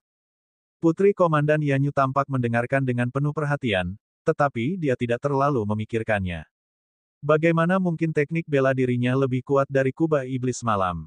Xia Qingchen benar-benar berpura-pura mengetahui sesuatu yang tidak diketahuinya. Alasan mengapa kamu kalah telak adalah karena kultivasimu salah. Kalau aku tidak salah, kamu menebak sendiri rute sirkulasi gerakan pertama, kan? Xia Qingchen berkata. Hah, Putri Komandan Yanyu sedikit terkejut. Jantung teratai polos, tidak lengkap. 20% rute sirkulasi terekam samar-samar. Dia telah melengkapinya dengan bakatnya sendiri. Lihatlah baik-baik, ini adalah bentuk pertama yang sebenarnya dari jantung teratai biasa. Xia Qingchen duduk di bangku batu dan melakukan gerakan ini di tempat. Kesepuluh jarinya seperti roda yang berputar, membentuk segel dengan kecepatan yang mengagumkan. Dalam waktu singkat, 10 rune muncul dan mengembun menjadi sebuah teratai raksasa yang 2 kali lebih besar dari yang sebelumnya. Hati teratai yang murni. Dia berteriak pelan, dan teratai raksasa itu segera mulai berputar di tempat. Kelopak bunga terpisah dari bunga teratai dan mulai berputar. Mereka sangat tajam, bagaikan bilah pisau tajam yang melayang di udara. Basmi. Ketika ke-20 kelopak bunga itu terbang keluar, Xia Qingchen menunjuk ke lukisan di dinding di kejauhan. Suara mendesing. Semua kelopak bunga melesat ke lukisan itu, memotongnya menjadi beberapa bagian. Oh! Putri Komandan Yanyu terkejut. Dia buru-buru menutup mulutnya untuk menyembunyikan kehilangan ketenangannya. Namun, matanya yang seputih salju dipenuhi dengan keterkejutan yang tak bisa disembunyikan. Apa? Keterampilan bela diri macam apa ini? Nampaknya mirip dengannya, hati teratai polos, namun jika membandingkan keduanya, yang satu seperti versi pengemis, dan yang lainnya seperti versi kaisar. Itu jelas bukan teknik bela diri yang sama. Hati teratai yang indah, yang ditampilkan dengan benar. Jika kamu ingin belajar, kata Xia Qingchen, aku akan membimbingmu untuk menyebarkan kultivasimu sekali. Kamu hanya perlu mengingatnya. Tidak dapat dielakkan lagi adanya kontak fisik ketika membimbing orang lain untuk mengalirkan energi internalnya. Pipinya yang seputih salju sedikit memerah, dan dia secara naluriah ingin menolaknya. Namun, ketika dia mengingat serangan mengejutkan dan brilian yang telah ditunjukkan Xia Qingchen, dia menggertakkan giginya dan berbicara dengan suara lemah, baiklah, katanya. Setelah memperoleh izinnya, Xia Qingchen datang ke belakangnya dan menggunakan jari-jari pedangnya untuk bergerak di sekitar tubuhnya. Kemanapun jari pedang itu lewat, disitulah jalur kultivasinya.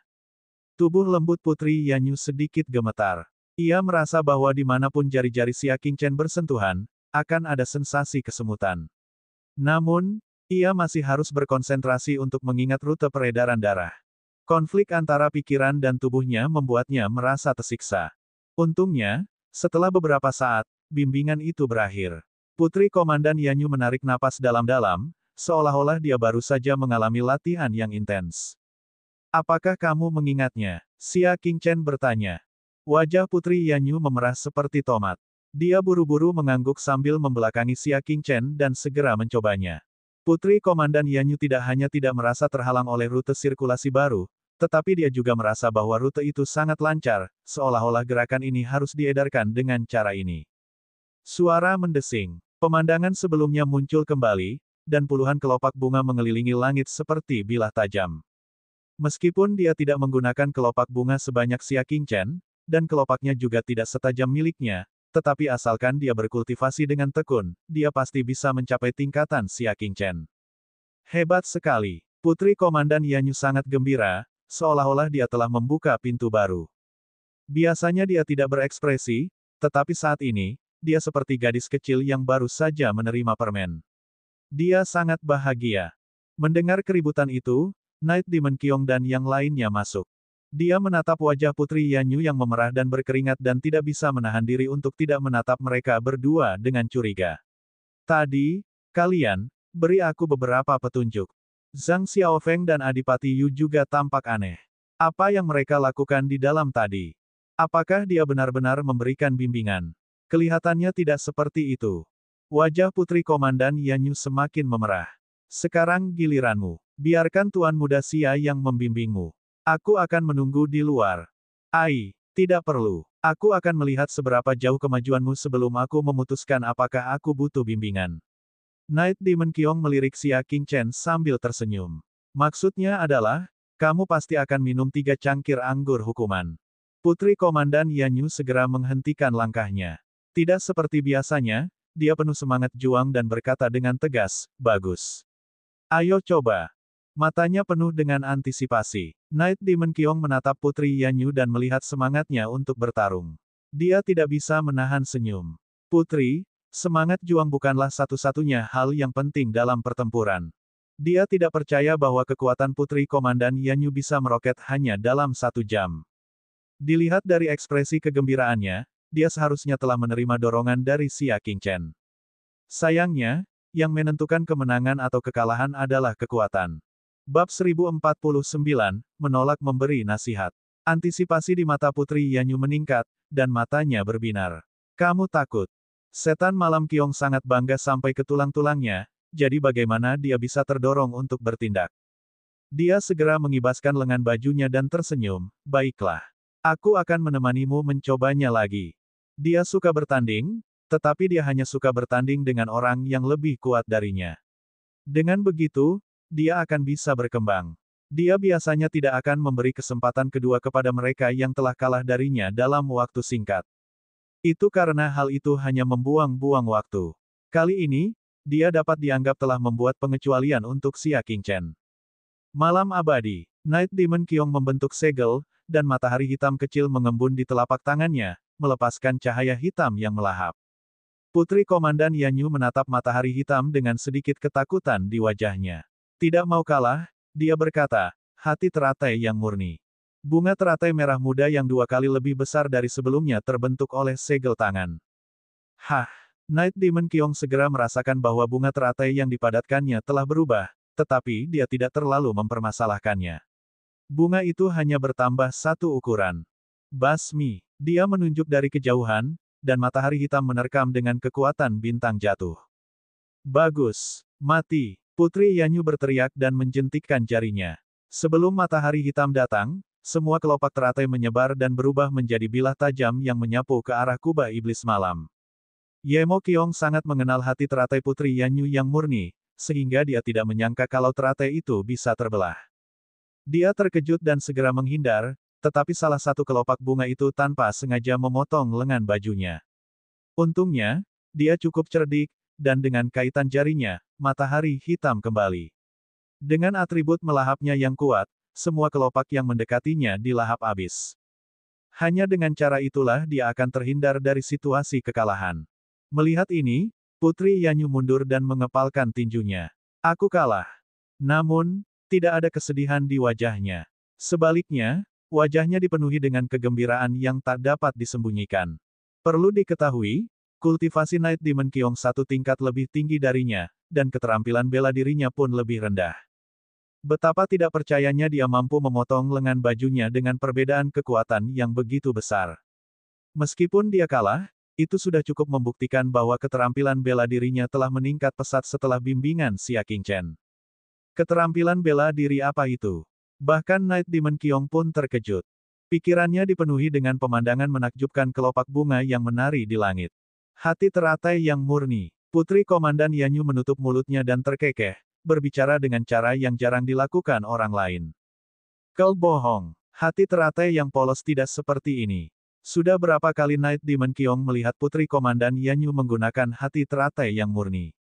Bagaimana mungkin dia tidak mengenalinya? Tetapi sekarang, itu jelas merupakan keterampilan bela diri yang berbeda. Putri Komandan Yanyu datang ke hadapan Xia Qingchen dan membungkuk. Saya tidak akan pernah melupakan kebaikan Tuan Muda Xia dalam membimbing saya. Apa? Dialah yang membimbingnya. Yemo Qiong, Zhang Xiaofeng, dan Gogong Yu semuanya terkejut. Transformasi teknik bela dirinya sebenarnya dipandu oleh Xia Qingchen. Jika aku terus berlatih, aku seharusnya bisa melatih jurus yang belum sempurna ini hingga ke titik maksimal. Meskipun dia mungkin tidak sehebat Xia Qingchen, dia tidak akan terlalu jauh. Tuan Muda Xia, karena kamu sudah tahu jurus ini, maka jurus selanjutnya, Putri Komandan Yanyu mengerucutkan bibir merahnya dan berkata. Ada beberapa gerakan dalam jantung lotus biasa, namun yang dia gunakan hanyalah gerakan pertama yang kekuatannya paling kecil.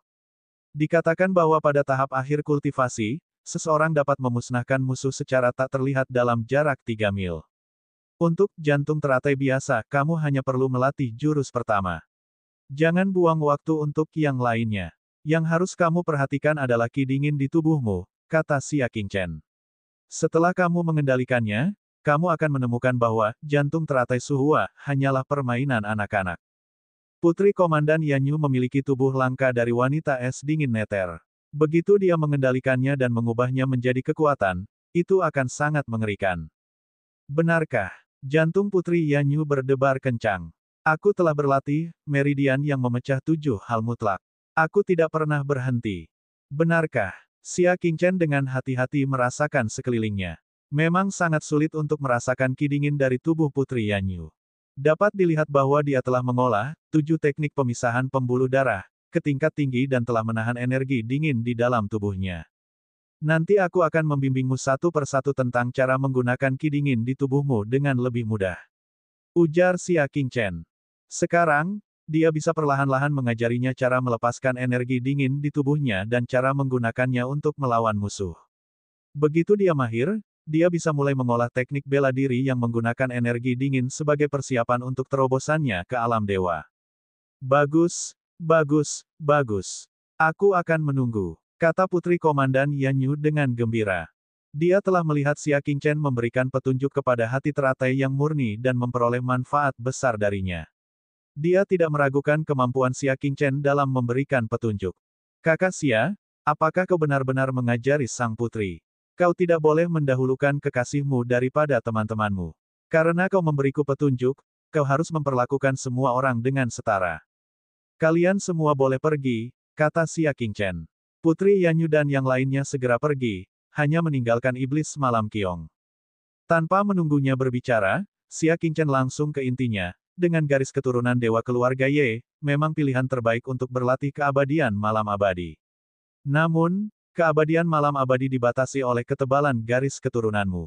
Mengabaikan tatapan tajam dan terkejut dari Night Demon Qiong, Xia Qingchen berkata dengan santai, menurutku garis keturunan dewa milikmu sangat tipis, jika tidak, kekuatan, malam abadi yang tidak pernah mati, tidak akan begitu lemah.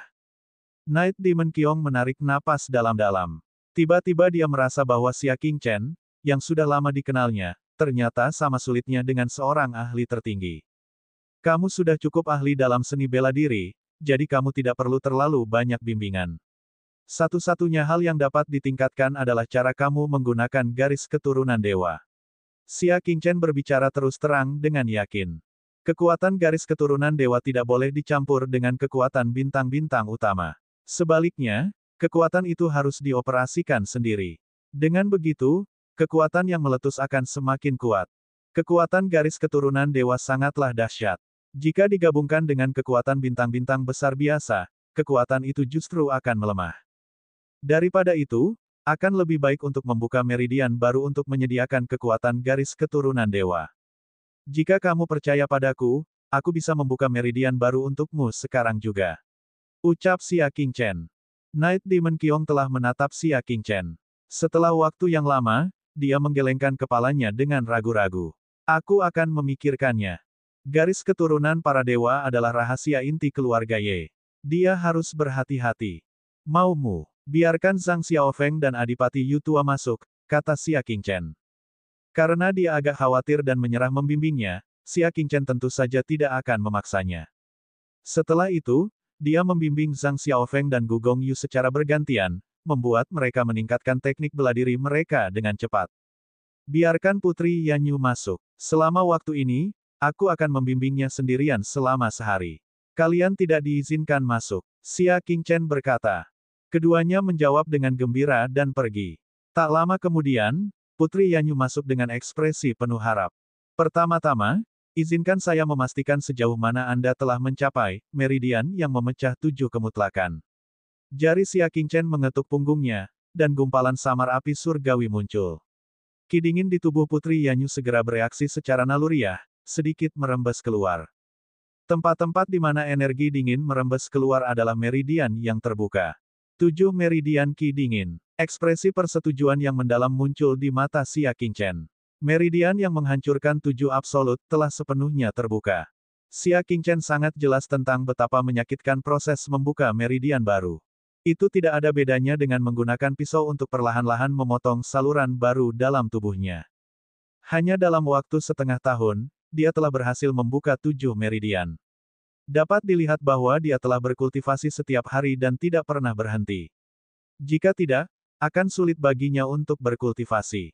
Sebagai seorang wanita, dan seorang putri bangsawan, tidaklah mudah untuk melakukan ini. Dibandingkan dengan semua masalah yang telah kuhadapi karena hawa dingin selama 20 tahun terakhir, apa gunanya sedikit rasa sakit karena membuka meridianku? Kata Putri Komandan Yanyu dengan acuh tak acuh. Di wajahnya, Xia Qingchen bisa melihat semangat seseorang yang sedang mengejar puncak jalur bela diri. Bab 1050, sangat tidak elegan. Aku bisa merasakan bahwa masa depanmu tidak akan biasa-biasa saja. Dengan fisik dan tekad seperti ini, selama peruntungannya tidak buruk, prestasinya di masa depan pasti tidak akan rendah.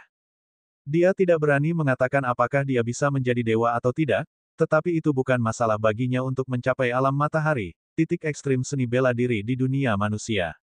Terima kasih, katanya. Putri Komandan Yanyu tersenyum tipis. Di matanya, ada sedikit rasa tanggung jawab yang sulit dideteksi saat dia menatap Xia Qingchen. Sekarang, aku akan mengajarimu beberapa cara untuk menggunakan energi dingin di meridianmu. Xia Qingchen menjawab, namun, kekuatannya terlalu kuat. Jika ringan, itu dapat melukai seseorang. Jika berat, itu dapat membunuh seseorang. Gunakan dengan hati-hati. Dengan ekspresi penuh harap, Putri Komandan Yanyu duduk dan mendengarkan nasihatnya. Waktu berlalu dengan cepat. Suatu hari kemudian, suara hormat Yu Gudong terdengar dari luar burung. Tuan Muda Xia, kita hampir sampai di kota surga selatan. Apakah kalian sudah selesai? Ada barang-barang yang mereka simpan di rumah, dan mereka harus memilahnya terlebih dahulu. Hua Wenlei tidak begitu sopan. Jika orang lain perlu bersikap sopan, dia tidak akan melakukannya. Dia mengangkat kakinya dan menendang pintu logam itu hingga terbuka. Kerumunan itu tentu saja melihat ke dalam dan melihat pemandangan yang sangat tidak sedap dipandang. Xia Qingchen memeluk Putri Yanyu dari belakang, tangannya yang lain menggenggam tangan halus dan lembut Putri Yanyu. Sebenarnya, itu adalah pertama kalinya Xia Qingchen mengarahkan ki dingin melalui meridiannya dan memancarkan ki dingin dengan segel yang rumit. Tanpa ada yang membimbingnya secara pribadi dan hanya mengandalkan penjelajahannya sendiri, sangat mudah bagi ki dingin untuk melukai tubuhnya. Akan tetapi, dari sudut pandang orang luar, hal itu sama sekali tidak terjadi. Ini yang kau sebut kultivasi. Night Demon Qiong merasa geli sekaligus marah. Kau membuat kami minum angin sepanjang hari.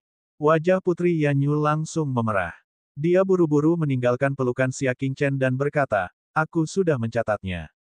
Xia Qingchen menganggukkan kepalanya. Mehem, dia setenang air. Aku akan berlatih dengan tenang selama 2 hari ke depan. Setelah memberikan arahannya, Xia Qingchen berkata dengan sedikit lelah, saya berharap yang terbaik untuk Anda dalam pertempuran Anda dengan kesombongan surga wilayah selatan. Suplemen yang dimilikinya untuk mengisi kembali energinya, kekuatan fisiknya, dan kekuatan bintangnya telah lama habis, dan dia hanya bisa mengandalkan istirahat. Itu bukan urusanmu, cepatlah kembali ke burungmu. Wajah Hua Wenlei dingin. Orang-orang terkenal di perbatasan selatan sudah menunggu kita di gerbang kota Tiannan. Kau tidak perlu mengikuti kami lagi. Jika mereka melihat orang yang mencurigakan pun bisa ikut bepergian bersama kita, mereka mungkin akan salah mengira bahwa kita di sini untuk bertamasya. Itu akan merusak citra kita sebagai anak-anak Santo Bintang 9. Hah, kerumunan itu langsung tidak puas. Tuan Xia adalah yang terbaik di generasinya di wilayah dingin. Apa maksudmu dengan, tidak 3, tidak 4? Petik 2. Setan malam Qiong juga tidak dapat menahan diri untuk tidak berbicara. Jika kamu tidak tahu bagaimana berbicara, maka diamlah. Zhang Xiaofeng dan Adipati Yutua tidak berani membantahnya karena kekuatannya, tetapi ketidakpuasan di mata mereka terlihat jelas. Jika Xia Qingchen saja merupakan orang yang mencurigakan, lalu siapa mereka berdua yang kekuatannya jauh lebih rendah dibanding dia? Tidak 5, tidak 6. Hua Wenlei mendengus tidak setuju, betapapun bagusnya kata-katamu, akankah Pangeran Liang mengakuinya? Dia tidak menyebut nama Xia Qingchen dalam dekretnya. Apakah kamu pikir kamu begitu hebat? Putri Komandan Yanyu menatapnya dengan tenang. Hua Wenlei menoleh dan menatap Putri Yanyu. Dia berkata dengan bangga, setidaknya dalam hal seni bela diri, aku lebih baik darimu. Mengapa? Apakah kamu tidak yakin? Dia selalu iri pada Putri Yanyu. Dia terlahir dengan wajah yang sempurna, status bangsawan, dan hal-hal yang tidak akan pernah bisa dia perjuangkan seumur hidupnya. Namun, Putri Yanyu memiliki segalanya. Satu-satunya yang dapat mengalahkan Putri Yanyu adalah seni bela diri.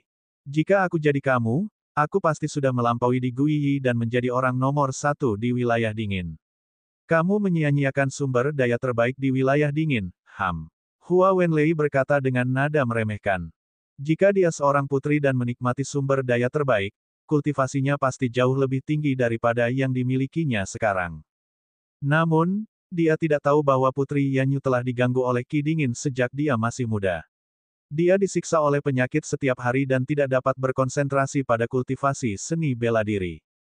Kalau saja tubuhnya sehat, kultivasinya tidak akan berada pada level saat ini.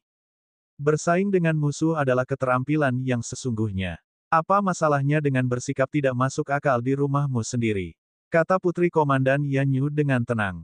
Hua Wenlei mendengus. Hehe, sungguh sulit membuat putri yang agung dan perkasa itu mengakui bahwa dia lebih rendah dari yang lain. Dia hanya mengurus urusannya sendiri. Awalnya dia mengincar Xia Qingchen, namun setelah Putri Yanyu berbicara membela Xia Qingchen, dia pun mengincarnya juga. Night Demon Qiong tidak tahan lagi dan berkata dengan dingin, Hua Wenlei, sudah cukup. Hua Wenlei menyilangkan lengannya di depan dada dan berkata dengan arogan, apakah aku mengatakan sesuatu yang salah? Dari segi kekuatan, aku memang lebih kuat dari kalian semua di sini. Termasuk berangkas Night Demon. Kau tidak masuk akal. Night Demon Qiong mendengus dingin, namun dia benar-benar tidak bisa menandingi kekuatan Hua Wenlei. Dia pernah pergi ke Danau Perak untuk menantang Hua Wenlei, namun dia gagal. Kekuatannya hanya kalah dari Di Guyi. Xia Qingchen dengan tenang meliriknya. Meskipun mereka belum pernah bertukar pukulan sebelumnya, kekuatannya kemungkinan besar tidak lebih tinggi dari Hao Tian. Dan Hao Tian bahkan tidak bisa menahan satu gerakan pun. Sambil menggelengkan kepalanya, Xia Qingchen meninggalkan rumah logam itu dan melompat kembali ke binatang terbangnya. Sialang, kita akan segera mencapai kota surga selatan. Aku sudah mengirim pesan ke Wu Xiong. Dia akan menunggu kita di tempat pendaratan burung di luar kota, kata Lian Xing sambil menatap burung di depannya dengan curiga. Jawab Xia Qingchen. Aku baru saja akan mencari Wu Xiong untuk menanyakan beberapa hal padanya.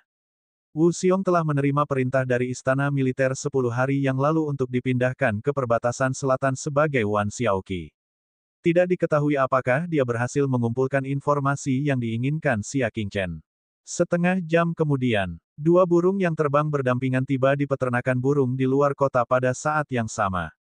Sudah ada sekelompok orang yang menunggu di arena.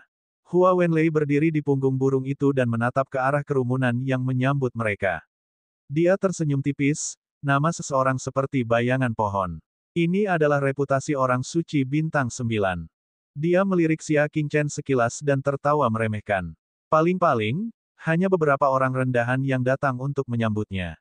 Keduanya melompat turun dari burung mereka. Kerumunan itu mengabaikan Hua Wenlei dan langsung menuju Xia Qingchen. Mereka berlutut dengan satu kaki dengan hormat dan berkata, pahlawan naga dan Phoenix memimpin anggota aula keajaiban untuk menyambut Tuan Xia. Jadi ternyata mereka adalah orang-orang yang diatur oleh Putri Yanyu untuk menyambut Xia Qingchen di perbatasan selatan. Namun, dia hanya memberitahu Wu Xiong tentang berita kedatangannya. Bagaimana duo naga dan Phoenix mengetahuinya? Sama-sama, Xia Qingchen mengulurkan tangannya dan membantu mereka berdiri. Para pendekar naga dan Phoenix bertanya tentang kesejahteraannya, dan suasananya sangat ramai. Sebaliknya, Hua Wenlei dan yang lainnya diabaikan. Tidak ada yang mengenal mereka. Hal ini membuat Hua Wenlei sedikit malu. Dia telah memberitahu kota nantian bahwa orang suci 9 bintang telah tiba, tetapi tidak ada seorang pun yang menyambutnya. Sebaliknya, Xia Qingchen justru lebih populer dari mereka. Ini adalah sesuatu yang sulit diterimanya. Akan tetapi, pada saat ini, para pendekar naga dan Phoenix secara tidak sengaja melihat bahwa Putri Komandan Yanyu telah melompat dari burung di dekatnya, dan ekspresi mereka pun berubah. Mereka tidak menyangka kalau Putri Komandan Yanyu akan datang ke kota surga selatan. Sekelompok orang itu segera menjadi serius dan meninggalkan Xia Qingchen.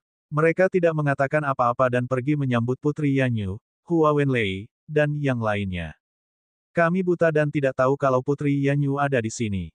Mohon maafkan kami, kata pendekar pedang naga dan Phoenix. Bangunlah, kata Putri Yanyu. Jangan khawatirkan aku, layani saja Tuan Xia dengan baik. Melihat ini, Hua Wenlei mencibir. Jadi kamu hanyalah anak buah Putri Yanyu. Aku benar, kan? Mereka yang datang menyambutnya semuanya adalah anak buah. Hai, Graji tidak senang dan menoleh ke arah anjingnya. Wanita jelek itu, ya, aku sedang membicarakanmu. Ada kotoran di mulutmu. Kenapa baunya sangat menyengat? Petik 2. Sungguh tidak bisa dijelaskan. Dia tidak memprovokasi siapapun, jadi mengapa dia terus bersikap sarkastis? Aku hanya mengatakan fakta. Hua Wenlei menyipitkan matanya dan melotot ke arahnya. Graji mengangkat kepalanya dan berkata, Tuan Chen masih butuh seseorang untuk menjemputnya. Sungguh lelucon. Selama Tuan Chen bersedia, banyak orang penting akan berbondong-bondong menyambutmu. Sebagai tanggapan, Hua Wenlei hanya menanggapi dengan senyum menghina.